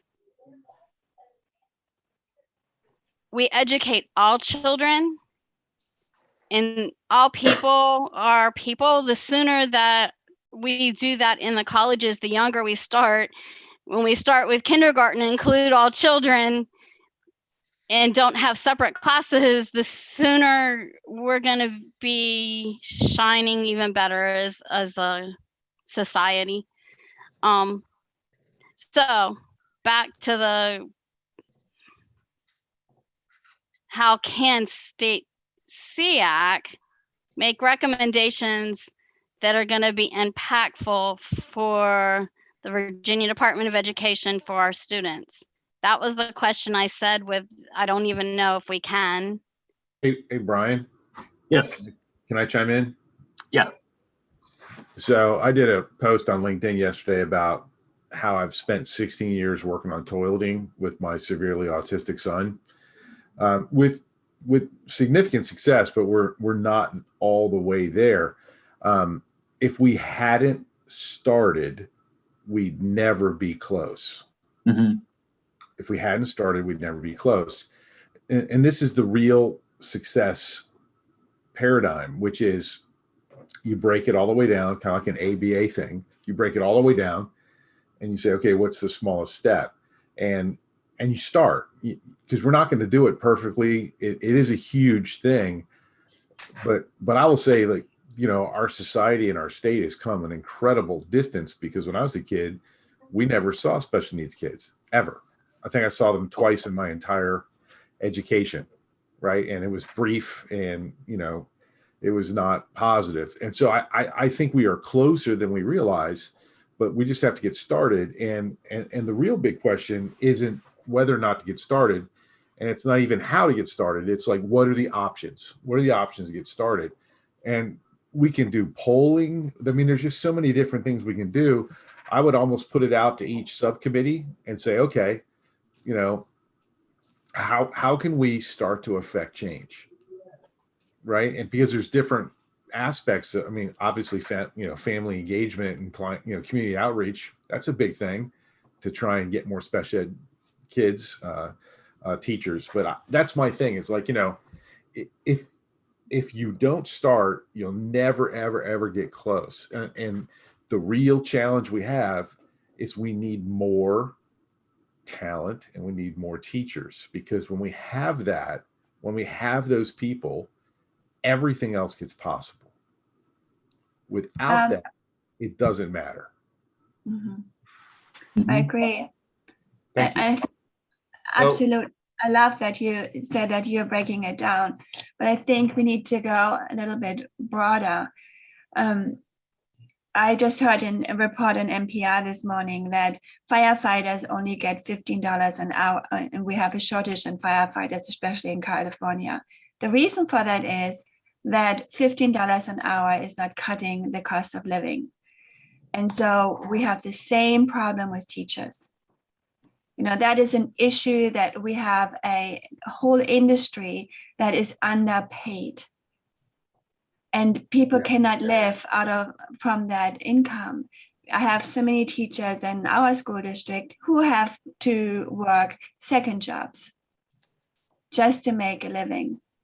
And that is not okay. And then we are calling for quality teachers. We're calling for we want to retain teachers because some of the teachers are really excellent, but they are burned out. So we need to go to the root cause of the problem. And I don't know how much VDE can do, but I think the legislation can do something and can look at, what is the minimum pay for teachers? And I think that's a huge issue that, we can advocate for that for all students, obviously. And I think that's one of the things we can certainly step up for this. But I also want to add too, we're talking about, educating teachers, and the other issue, of course, is administrators. They too need to understand all the needs of special ed youngsters, because that has changed in many of them that have been in the system for 20 or 30 years. And Brian, I'm sure you can speak to that as well, that have a paradigm that maybe has to shift as well. So I think as you talk about education, it's at all levels for our teachers or all of our staff at our schools, because that's what's really going to help us make the best place for the special ed children. Sure. Hey, Brian, I'd like to add something to this conversation. As you know, the General Assembly is going to be gearing up to meet again in January. And this is the time of year that we at the department are collecting and coming up with items that we wish to propose to the legislators to consider picking up as a patron to our causes. And the SSEAC does an annual report and makes recommendations, but there is nothing that limits you from making recommendations outside of that annual report period. So if you've got recommendations that you want to get before the board or before policy or before the department just to review, it can certainly be done before you do your annual report in June, June now. Okay. So, some of the things you're talking about are, I use Dale Anna State, they're baby steps. Mm-hmm. And the first time you put something forward, it may get, okay, we're not really ready to go there yet.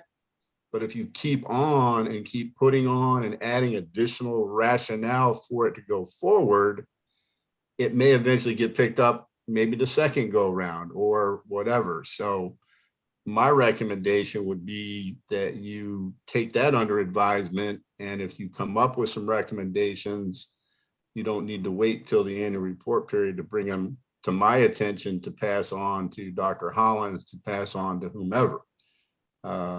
And again, not everything's going to go forward, but we would certainly take a look at it and make a recommendation. I mean, things like, I'll use an example, the idea of getting all of our private schools accredited.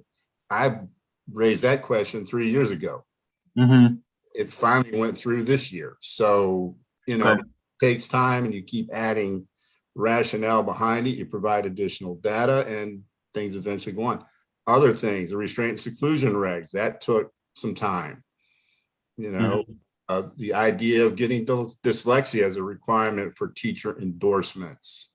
All those things that have been added to the teacher licensure requirements took legislative action and requirement to become law and required for teachers to become certified and, licensed to teach. So it's not uncommon that we put things like that forward that you're talking about, to have more education documented in your transcript to show that you have had some training and or internship or something with SPED to get your general ed endorsement. You're not looking to get a SPED endorsement, but you want a gen ed endorsement. But in order to get that, you've got to show you've had training on inclusion and on disabilities. I mean, if you don't want to be a SPED teacher, then yeah, you don't need to take all the same training that a SPED teacher would need to take in order to get a license in a disability category. If you're going to be a gen ed teacher, you know at some point there's going to be a child in your classroom that's got a disability, and you should know a little bit more about how and what the law does require for you to provide for that child. And some of that is local training requirements. Mm-hmm. Regulations on special ed are very clear that anybody that's going to implement an IEP must be made aware of its content. But being made aware of content and knowing actually how to apply that, that's another story. So there might be some additional things that we can do from the department level as well to train teachers to make sure that they know when they see an accommodation, one, they know what that accommodation means. Mm-hmm. This is how it's applied, and this is what I have to do it. When it says read aloud, what does that really mean? That means you have to read it aloud. You can't, Yeah.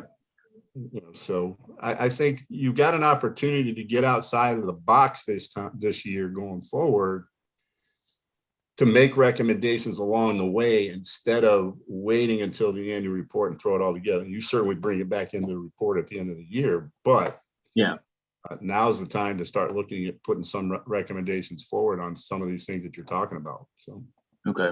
Now, would that be something that we could accomplish at the October meeting, or would we need to do it sooner?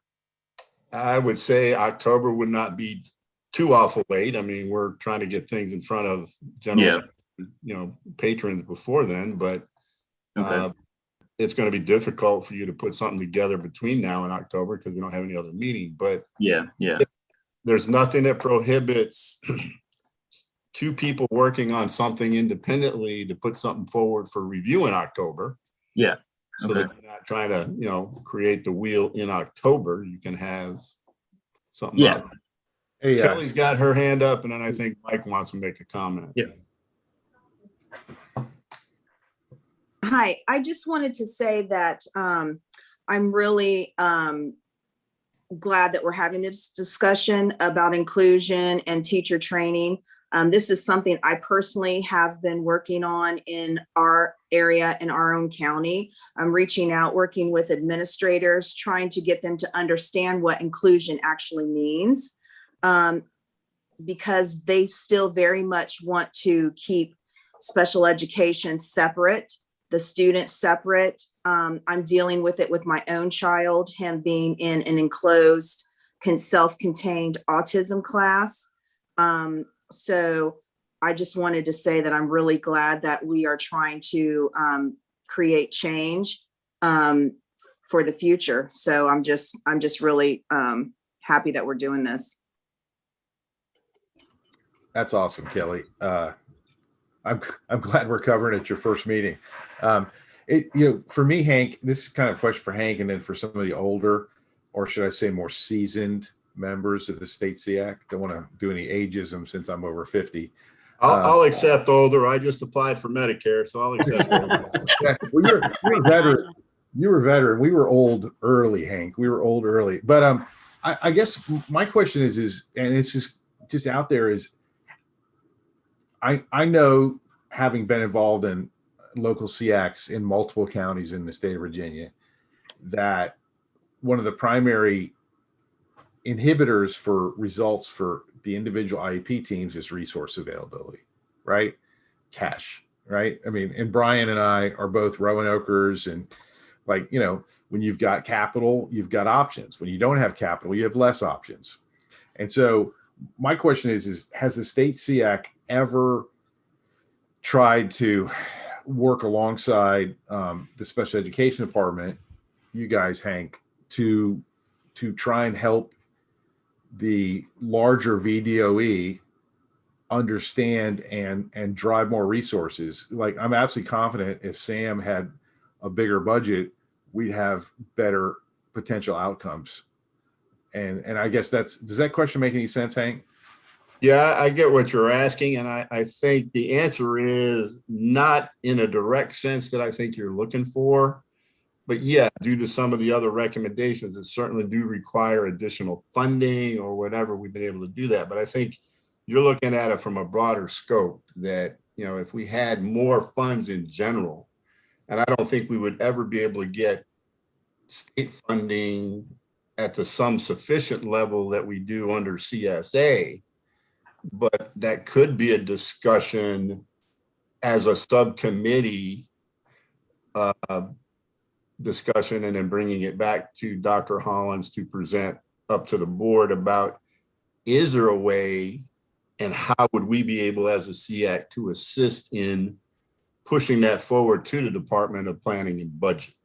Because we all know, and I make this argument, and I shouldn't say an argument, I make this statement many times when I'm speaking to LEAs and to parents, when I hear, well, we don't have funds or we don't have this. Special ed needs to be provided, and funding is not a reason not to do it. If a child needs something, you need to find the resources. If you got to, I'll be facetious here and say, if you got to open up a Kool-Aid stand, find the funding to provide that service for that child. The law is very clear. The child gets what the child needs in order to receive a free, appropriate public education. And obviously everything is within reason, but again, each child's unique. So what's reasonable for one may not be reasonable for another. So you can't say funding is going to prevent me from providing. So I think your point is well taken, Mike. And I think it is something that you might want to talk about in your subcommittee on how you would want to approach that with the department. Thanks. All right, Kelly, did you have a question, or did you leave your hand up there? That's okay. All right, so we were scheduled to take a break now. Do we want to take a break and come back and discuss more? Okay, why don't we take a break till 10, and then we'll come back and continue our conversation. Good job, everybody. Thank you.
All right, everybody, it's 10 o'clock.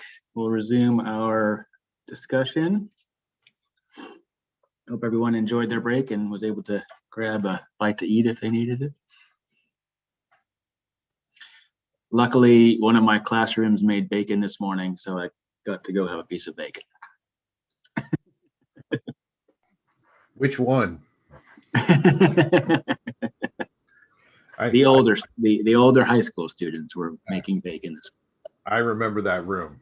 That should be a public announcement in Roanoke. Too bad you can't share that with us this morning. Bacon sounds good. It was good. It wasn't. I like it a little bit chewy, but you know, it was all right. Okay, so I see that Aaron has joined us, and I'm not trying to put you on the spot, Aaron, but if you would just introduce yourself. And we did constituency reports already. I don't know if you have one. If you'd like to go over that right now, that's fine for you to do so. Yeah, absolutely. Thanks, Brian. Hi, everyone. Erin Kelly, she, her, or they, them pronouns, and I am with the Virginia Department of Social Services. Don't have much for a constituency report, but I will send that in writing to you, Pat, for the notes. Basically, VDSS continues its partnership with VDOE around educational stability in the Virginia longitudinal data system. On a not so educational note, we implemented the Family First Prevention Services Act on July 1st. Family First is the largest shift in the child welfare system in over 40 years.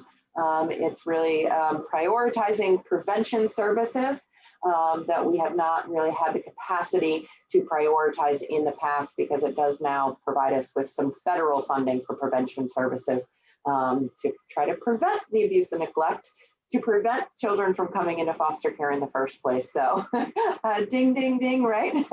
So we're super excited to have that and for that implementation. It also focuses on the reduction of our children and youth in congregate care settings, so our group homes and residential treatment facilities. So for those that need that level of care, we have kind of raised the bar for the quality of that care, but as well as making sure that our young people that do not need to be in congregate care settings are in a family-based placement. To include relatives. So we've got to push for relatives. We're pushing for less congregate care for all of our children and youth and more prevention services. One of the ways that we're hoping to really improve our prevention services is through the use of evidence-based services. So we have 3 approved in Virginia right now: multi-systemic therapy, family functional therapy, and parent-child interaction therapy. But we are looking to add more to our list of approved evidence-based services that our local agencies can use in prevention work. So if anyone knows of any evidence-based services specifically around our children and youth with disabilities, because we do have an overrepresentation of children and youth with disabilities that come through our system, we would love to hear about those so that we can look into incorporating those into our work.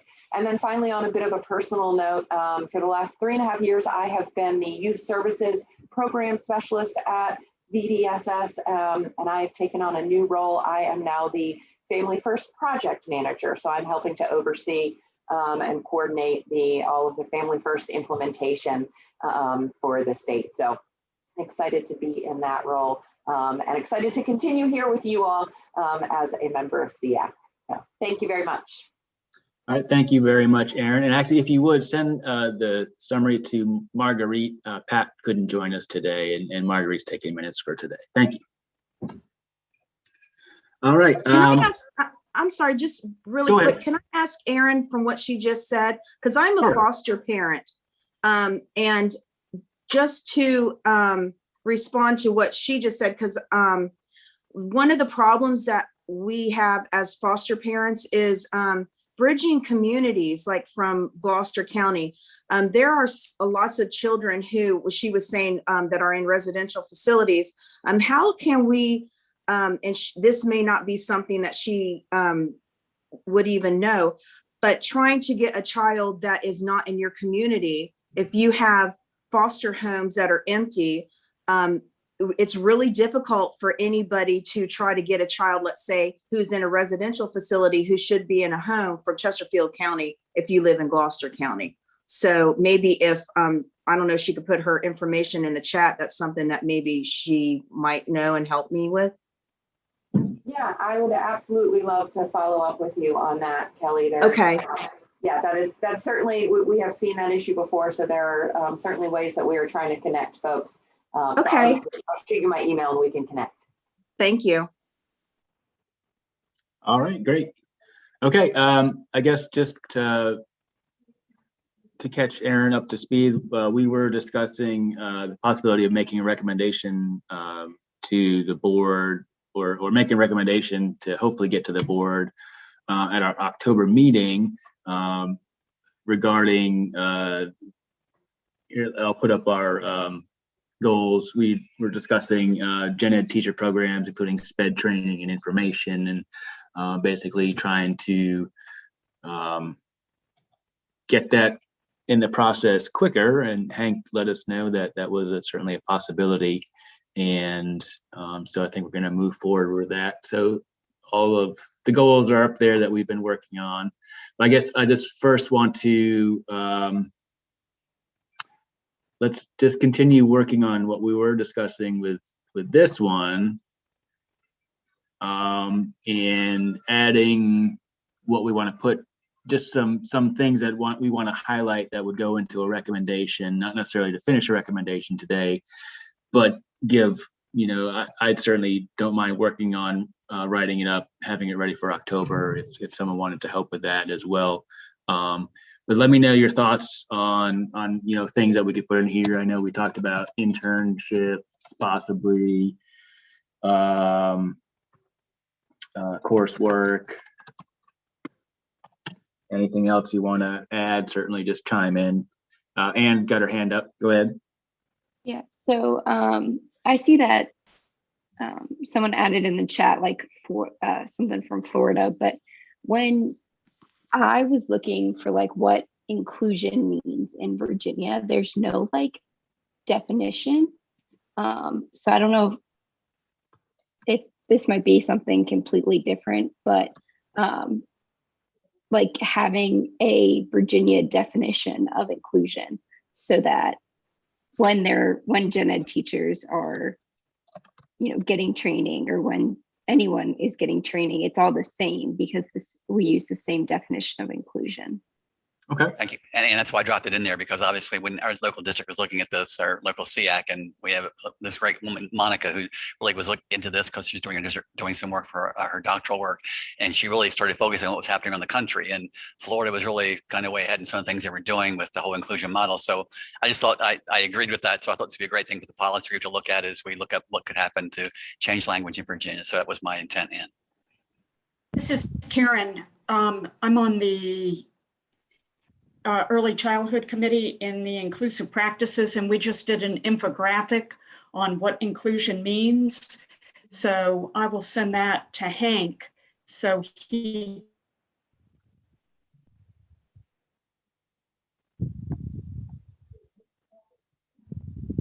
can send it out to the rest of helpful, and you may be able to use it.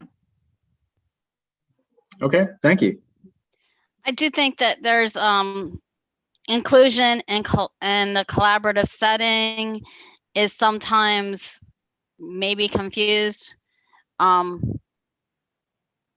I do think that's a good idea to go ahead and to make that definition, but inclusion and collaborative setting, in my opinion, should be the same. Research shows us that children with special needs learn better from other children of their peers of the same age than they do from teachers. And to have the self-contained classroom, which is my class. So whenever I say this, I often say, well, I'm trying to talk myself right out of a job. That's not exactly the case. I do feel like that the special ed teachers can work collaboratively with the general ed teachers. And when inclusion is done correctly, it's not just an additional teacher assistant, a highly paid teacher assistant in a general education classroom, but it is truly a marriage of two teachers who are working together for the best interest of all children. And it's not separated with the your child and my child, but the classroom together. And that's just, I guess, one of my passions. Sure. All right, does anyone else want to add anything they want to kind of include in the recommendation for number 8 here?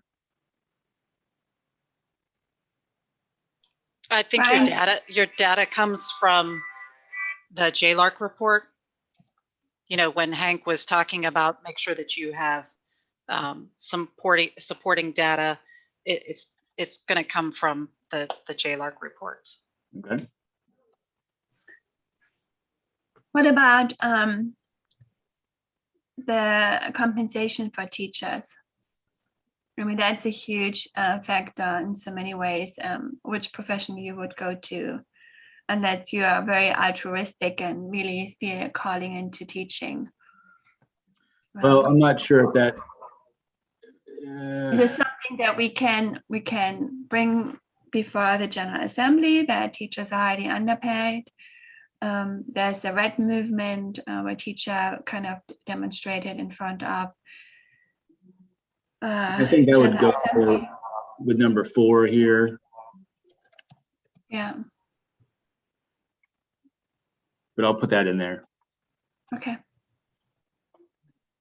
And again, I think that's something that we can, as parents, always can do a big advocate for that. I mean, so certainly you can still participate in those things outside of SEAC. I mean, clearly that's something we should be doing for all teachers. So clearly want to make sure that we're having that conversation, that we are making sure that we are constantly advocating for our teachers and staff to be better compensated. Yeah, and you know, I think recently you hear a little bit more about raises for teachers and things like that.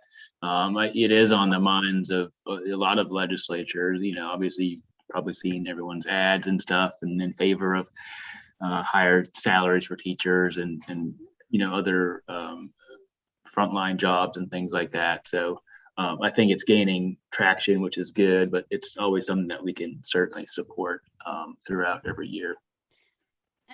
Unfortunately, or fortunately, based upon our democratic laws, how it works for us nationally, what I can see from my experience is that the state can give a raise. They can give a nice raise, but then it can go down to the localities, and the localities don't have to give you that raise. Correct.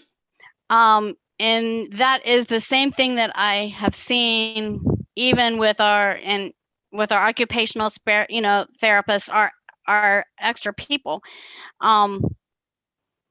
They can get a whole lot more money in private practices than they can working for the public. I don't know that we can really do anything, or that the Department of Ed even can do anything, because the teachers can't even be given a raise from the state, but then it doesn't even go to the teachers at all. It goes to someone else. So I don't know how that can be solved.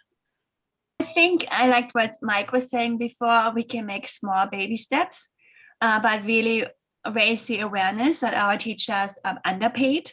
And especially for the amount, especially special ed teachers, I mean, the amount of IEPs and the amount of documentation and you know, and then when you put into account too, we have a lot of teachers who have severe behavior issues in their classroom, and because of the pandemic.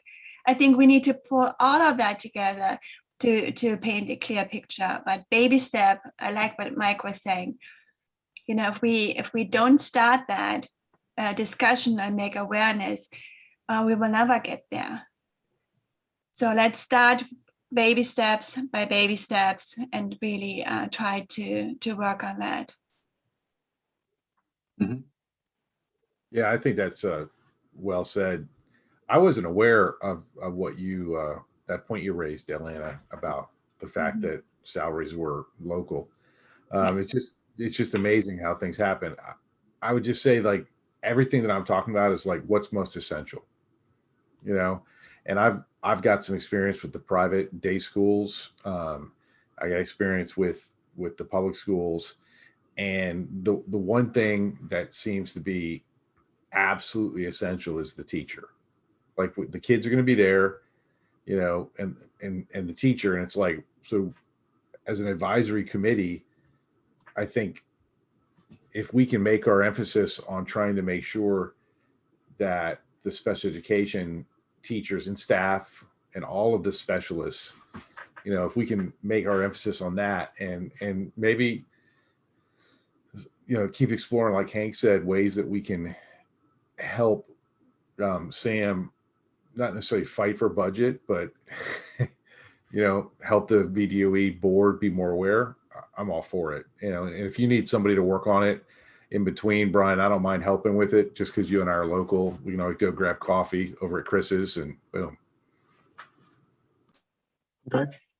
I will add that it is often locally the SEACs are underutilized because that is an opportunity to go before your local board officials and advocate, not just to your school board members, but to your local board of supervisors that you need funding.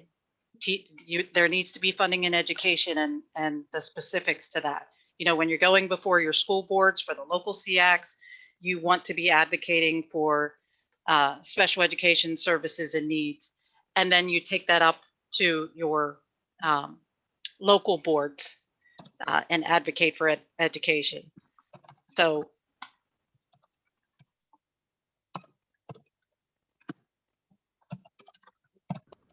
well said.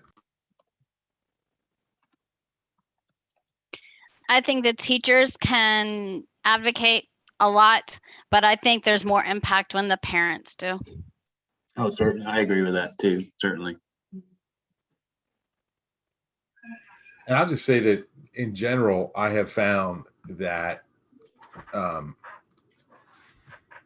school board people and board of supervisors people are at the very least polite when I brought these issues before them. So like it can be intimidating, I imagine, for some of us to want to do it effectively, but I've found the experience very positive. And, you know, Christine was part of that, the mentoring she gave me earlier on when I was a brand new member.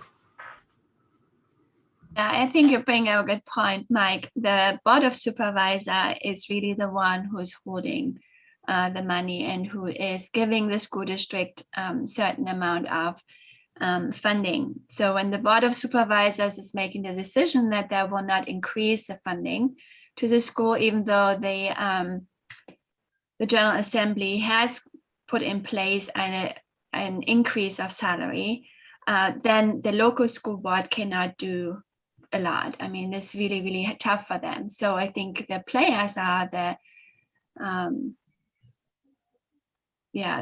board. Get to know your board of supervisors. Yeah. And that can be very challenging, to say the least. That is all public information that is available on each locality's website. How to contact your board of supervisors, how to contact your local school board members. They all have their own email addresses. Just watch out for the politics. You have to know when the budget season discussions begin as well.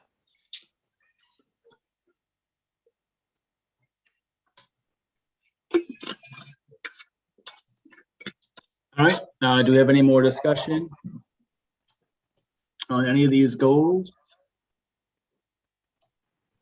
And I will certainly make sure to include these in the minutes for you to review. Moving forward, it sounds like everyone is for coming up with a recommendation regarding general teacher programs, including more SPED training and information. And I will move forward with working on that. And sounds like Mike doesn't mind helping if he wants to. So we'll do that. We'll have the recommendation, you know, written. We'll discuss at our next October meeting and put it into place at that meeting, if that sounds good with everybody. We have been having a good discussion for over our allotted time, even though it is, it is earlier than we were supposed to be. But do we want to move into future meeting agendas and discussion and call it a day? Hey, Brian, sounds like a Yes, plan. Nick. let's stay on subcommittees for a minute. Okay. Number one, I want to advise you that I've spoken with Jeff Fennessy. Okay. He is going to place Kendra Belcher in his position on the Outcomes Committee. And if everybody remembers, Kendra was on the state SEAC, but when she took her position at the VDOE, she had to resign. So she's found a way to get back on, technically. So Perfect. and okay. Oh. Kendra Belcher to the Outcomes Committee, I think that would be good. And then the other thing, do we have chairs identified for each of these subcommittees? No. We did in the past, but did anybody change when you did the realignment? No, we didn't discuss that. I think, we can discuss that now, or, we can let, when we do meet next time in person, we can let the committees each kind of work on that themselves. Actually, I think you got plenty of time left in your agenda time. Okay. Would be a good time to do that, even though we're not broken into subcommittees. Okay. You could do a quick, look, and each subcommittee could do a nomination within their committee, and then they could vote independently. And okay. And I think it's good to identify the chairs now, so that members know who they might want to reach out with ideas going into October, and vice versa, that the chair would initiate some contact to get things rolling on some of those other goals and come to the October meeting with an agenda for their subcommittee meeting. Okay. And your bylaws. I'm only an advisor. You can take that under advisement as you deem appropriate. No, I think that's a good idea. That way, people, if they want to reach out to the committee chair for something, it is. Your bylaws indicate that your executive committee members, you get to task who you want to chair which committee. And they're made up of your executive members, your executive team. Oh, okay. Well, then that should be pretty easy then. Because I kind of put each of us on one of the committees. Did that include your at-large members? At-large members too? Yeah. Okay. Yes, sir. Okay. So for policy and regulation, it would be either. Where's my list? Dr. Castle. You or Jeff. Me or Jeff. I'm going to vote Jeff on that one. That's wrong. That is so wrong on so many levels.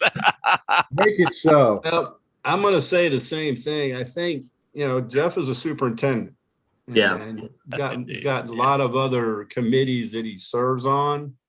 I know he, did want to serve as an executive committee member, and I think that's very apropos. However, before you appoint him, I would certainly have a discussion with him to see if he can take on the additional work that would be required. Because again, I think if you're going to move forward these committees and actually be able to do the work, and today was a great day of discussion, and I think with meeting again in person finally, we're going to be able to get back into some deeper discussions. You want to have somebody that can prepare and be ready to run a subcommittee meeting. And I'm not saying Jeff can't do that. Please don't. I'm just. Yeah, no, I got you. Something to his list that you would confer with him first, not just pop it on him in October. Oh, by the way, you are now the chair of the policy. Congratulations. He might do the same to me. Yeah. I know, Brian, you got lots of work going on too, but. No, I know.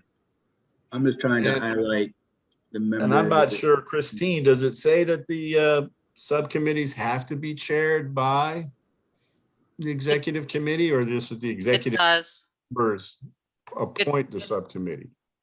Yeah, it does. It says that the executive committee members will serve as the chairs. Yes.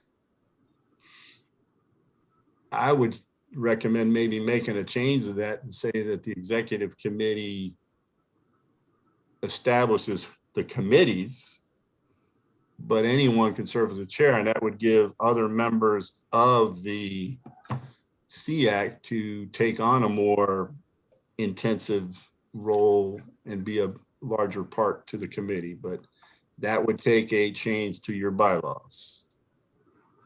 So again, Yes, sir. I'm just an advisor, just throwing out ideas. You are the man, Hank. You are the man. I don't know about all that, but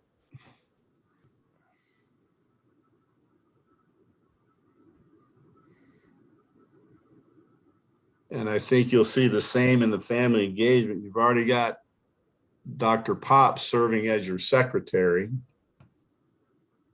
So you, again, would be adding additional responsibilities to her. Same with Marguerite. She is the vice chair, got additional duties. Michael Willen is also a Yeah, member as at I said, large. don't forget Michael Willen is also a Yeah. He member can, at large. I would recommend him as a chair. It didn't have that next to his name on the sheet I have. I'm sorry. Oh, it doesn't? No, that's why I didn't highlight him. It does. Yeah, it does. Yeah. Mine might be the older one then, that's all. Yeah, no problem. Okay, sorry. So again, that's something to take into consideration. So I'll go ahead and take it off of Patricia's plate. Yeah. So Right. for right now, until we change the bylaws, I'll take the chair. Once we change the bylaws and we can put really talented people on the chair positions, I will graciously step aside. Well, Mike, you're making it really easy for me to not accept the chair position. Actually, no, I'm not. I'm making it really easy for you because Marguerite's got another job. I have a few jobs too, actually. Two Oh, yeah. kids. Michael, you would be fine. You would be great. Thank you, Marguerite.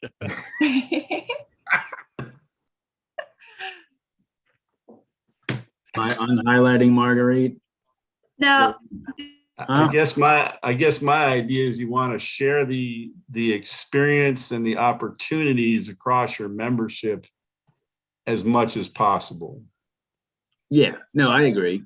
You got some very talented people on this committee, always have, but the selection of the 4 new people was, everybody that applied was pretty stellar. But again, we got some very experienced people that have got a lot of experience with working with families, having been a parent, lots of different things. Karen coming out of the VSDB, a lot of different experiences that could serve you well in other, quote, leadership positions. So just keeping that in mind. Good points, Hank.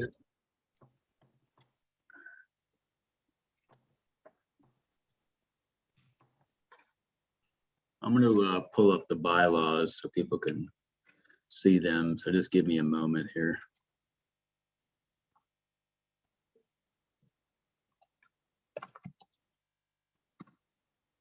And point of order, Brian, can we make recommendations and motions to change bylaws, or how does that process work? Yeah, we certainly can. I did have that as one of the goals. I didn't expect to do any of it today, but if we want to do that today, just for that one purpose, that's fine. And then we can review the rest of the bylaws to discuss at the next meeting. If that sounds good. Does to me. Just trying to find. I think it fits into the process accordingly.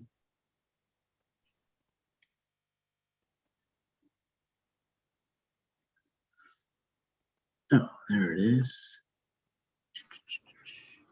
Hey, Suzanne, you were the chair of family engagement last term, right? I was, and I do not wish to continue that. No, I understand. I'm just seeing who I need to reach out to for help. Christine is an awesome resource for that. I mean, I'm happy to help where I can. Sure. But Christine was my guiding light with all of that. I think she's just all around alternate resource, isn't she? Yes.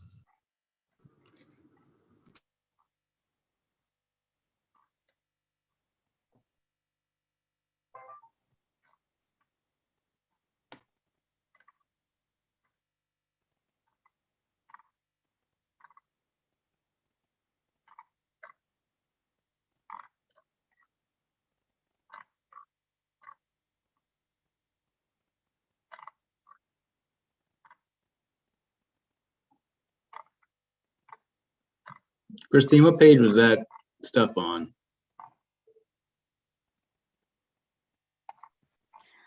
I just want to make I'm sure going y'all, through. with the amendments or changes, I think we have to have a 30-day, don't we? Before we can make any changes. We can't just like do it today. If I'm reading it right on page 7 with the amendments. That's how I read it as well.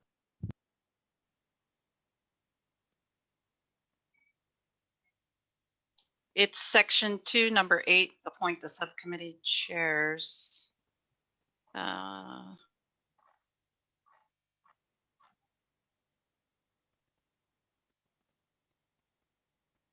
then if you go to executive committee section 2,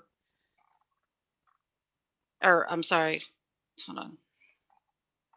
I just read it. Okay. Section 2, number 2 at the 3rd quarterly meeting, determine at-large members will serve as subcommittee chairs as appointed by the chair. What page is that? Page 5. Right there. In all fairness, our new people don't have a copy of this yet, do they? No, I don't believe so. No. All right, so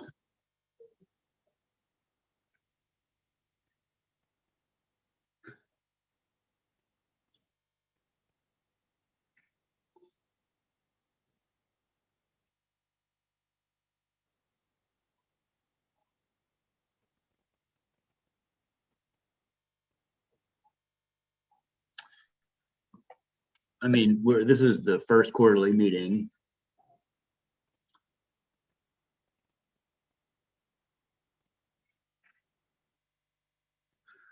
Well, for now, it's going to have to be who we've highlighted already.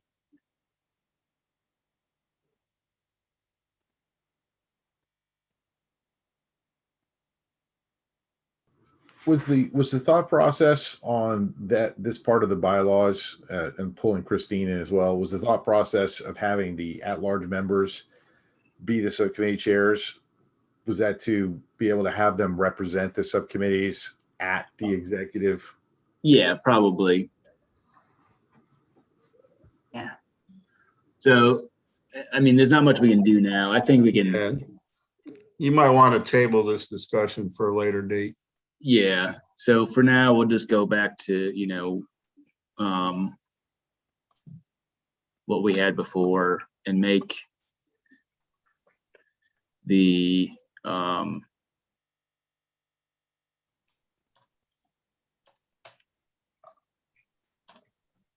mean, you have to be Mike, Michael, and Jeff right now.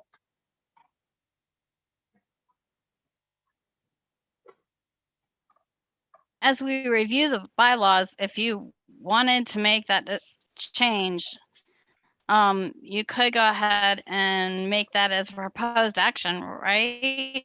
And discuss it in October because that would be the 30 days, and then we'll continue to review the bylaws. Yeah. Yeah. But if I remember right, and Suzanne just verified it, she was the committee chair for the family engagement. She's not on the executive committee. Yeah. She did that for 3 years almost. Yeah, so I'm saying you weren't in compliance with your bylaws last year. I think, yeah, I mean, well, okay, so I think we just need to make a motion in a couple ways that basically anyone can be the committee chair. However, there needs to be a member of either the executive, there needs to be a member of the executive committee on each of the, and that could be an at-large member or, you know, a executive member. You could just cross through the at-large members will serve as subcommittee chairs as appointed by the chair to make it simpler. All right, you want to make that motion? So moved. Second. All right, let's vote. Can you give me the motion for the minutes one more time? The Christine, can you just motion, put yes. that, type it in the chat. That probably Sure. easier. Sure. Do you want me to wait till she's done typing before we vote? Yeah. So everyone can read it? Okay.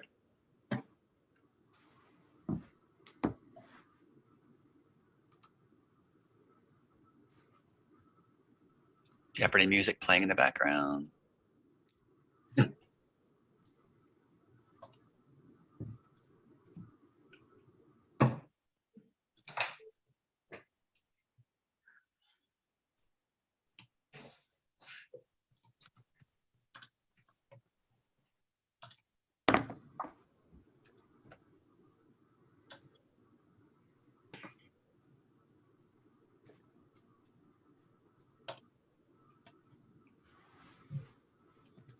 And then you're going to bring that back in October for a full review and vote on making a change.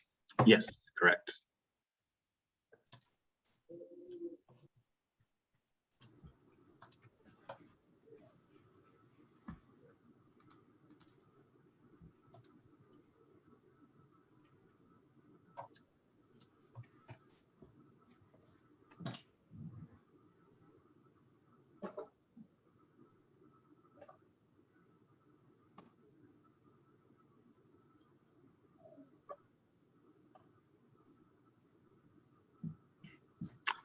Okay, sorry, I didn't have the chat up. Is there any discussion?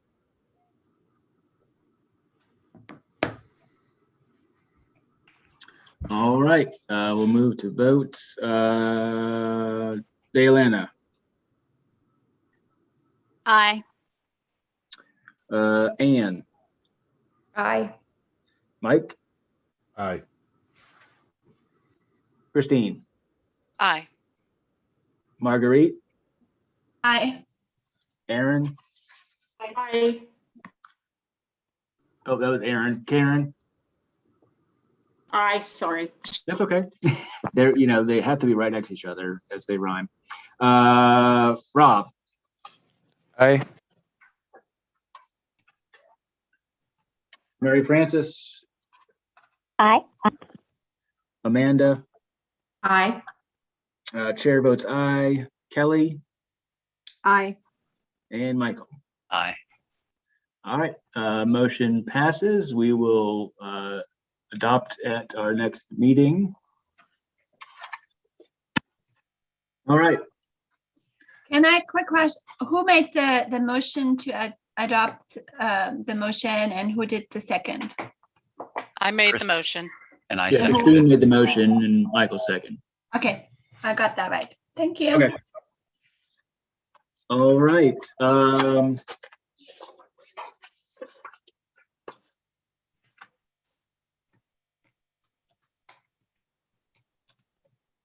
And Brian, can I recommend that we put the notes too for everyone to review the bylaws for discussion at our next meeting? That way we can Yeah. have, if there's any questions. Okay. Yeah. We're gonna talk about that right now. All right, so we'll move into the next section, future meeting agenda discussion. identifying follow-up activities and or next steps. Definitely we'll send out the bylaws for review for everybody to see if we want to make any additional changes at the next meeting for the December meeting. Also, Hank, I know we had talked about, you might have had some information on FOIA that we could send out to everybody to review.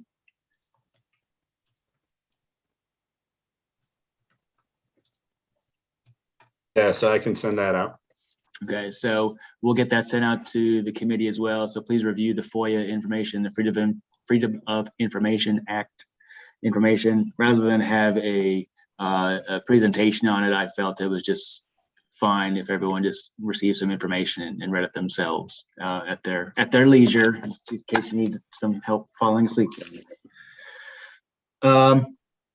All right, so I have a few suggestions, or I've written down some suggestions or that we've already had for some follow-up presentations for next meeting.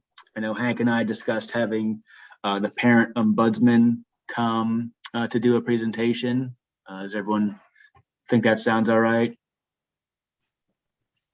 Okay. An update on the JLARC study and the CSA work group also came up. I think those are good and important to follow up on. Yes. Brian, I would request we wait for the JLARC updates and the CSA updates until after November, when we've completed all of our work and our reports, so we can actually just talk about the reports as well. Okay. Do that in December. Yes, okay. All right, so we'll need some other suggestions for meetings or presentations. So do we have any from any of you? Brian, it'd be nice to have someone, maybe Sam, I guess, speak to the whole idea of how the state is viewing inclusion, if there's any intent for the state to actually develop a policy on inclusion, because I think that's something that we could embrace and certainly really kind of, push forward. It's something that our state SEAC could do.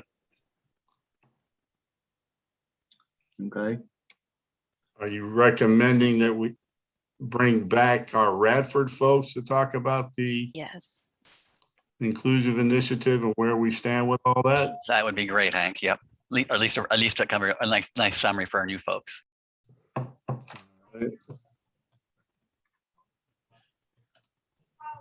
Unless you like the exercise. All right. Brian, the last time we talked about preparing for July, you had indicated that maybe having Dr. Lane come and speak. What exactly would you like him to speak on? If you desire. No, I really don't remember what I was thinking about then. I don't know if you necessarily need him to come and speak. Go ahead. I think it would be nice. I did that when I was the chair for the local SEAC, to have the superintendent to come and really talk about his vision and how he is going to support special education and parents. I think that would be really, really crucial to hear from him for our parents as well. I agree, Marguerite. That's a nice way of framing it. I also think it would be great post-COVID, as we're moving forward, just to hear what he has to say or what he thinks about with the recovery. Yeah, I think recovery is a huge issue right now.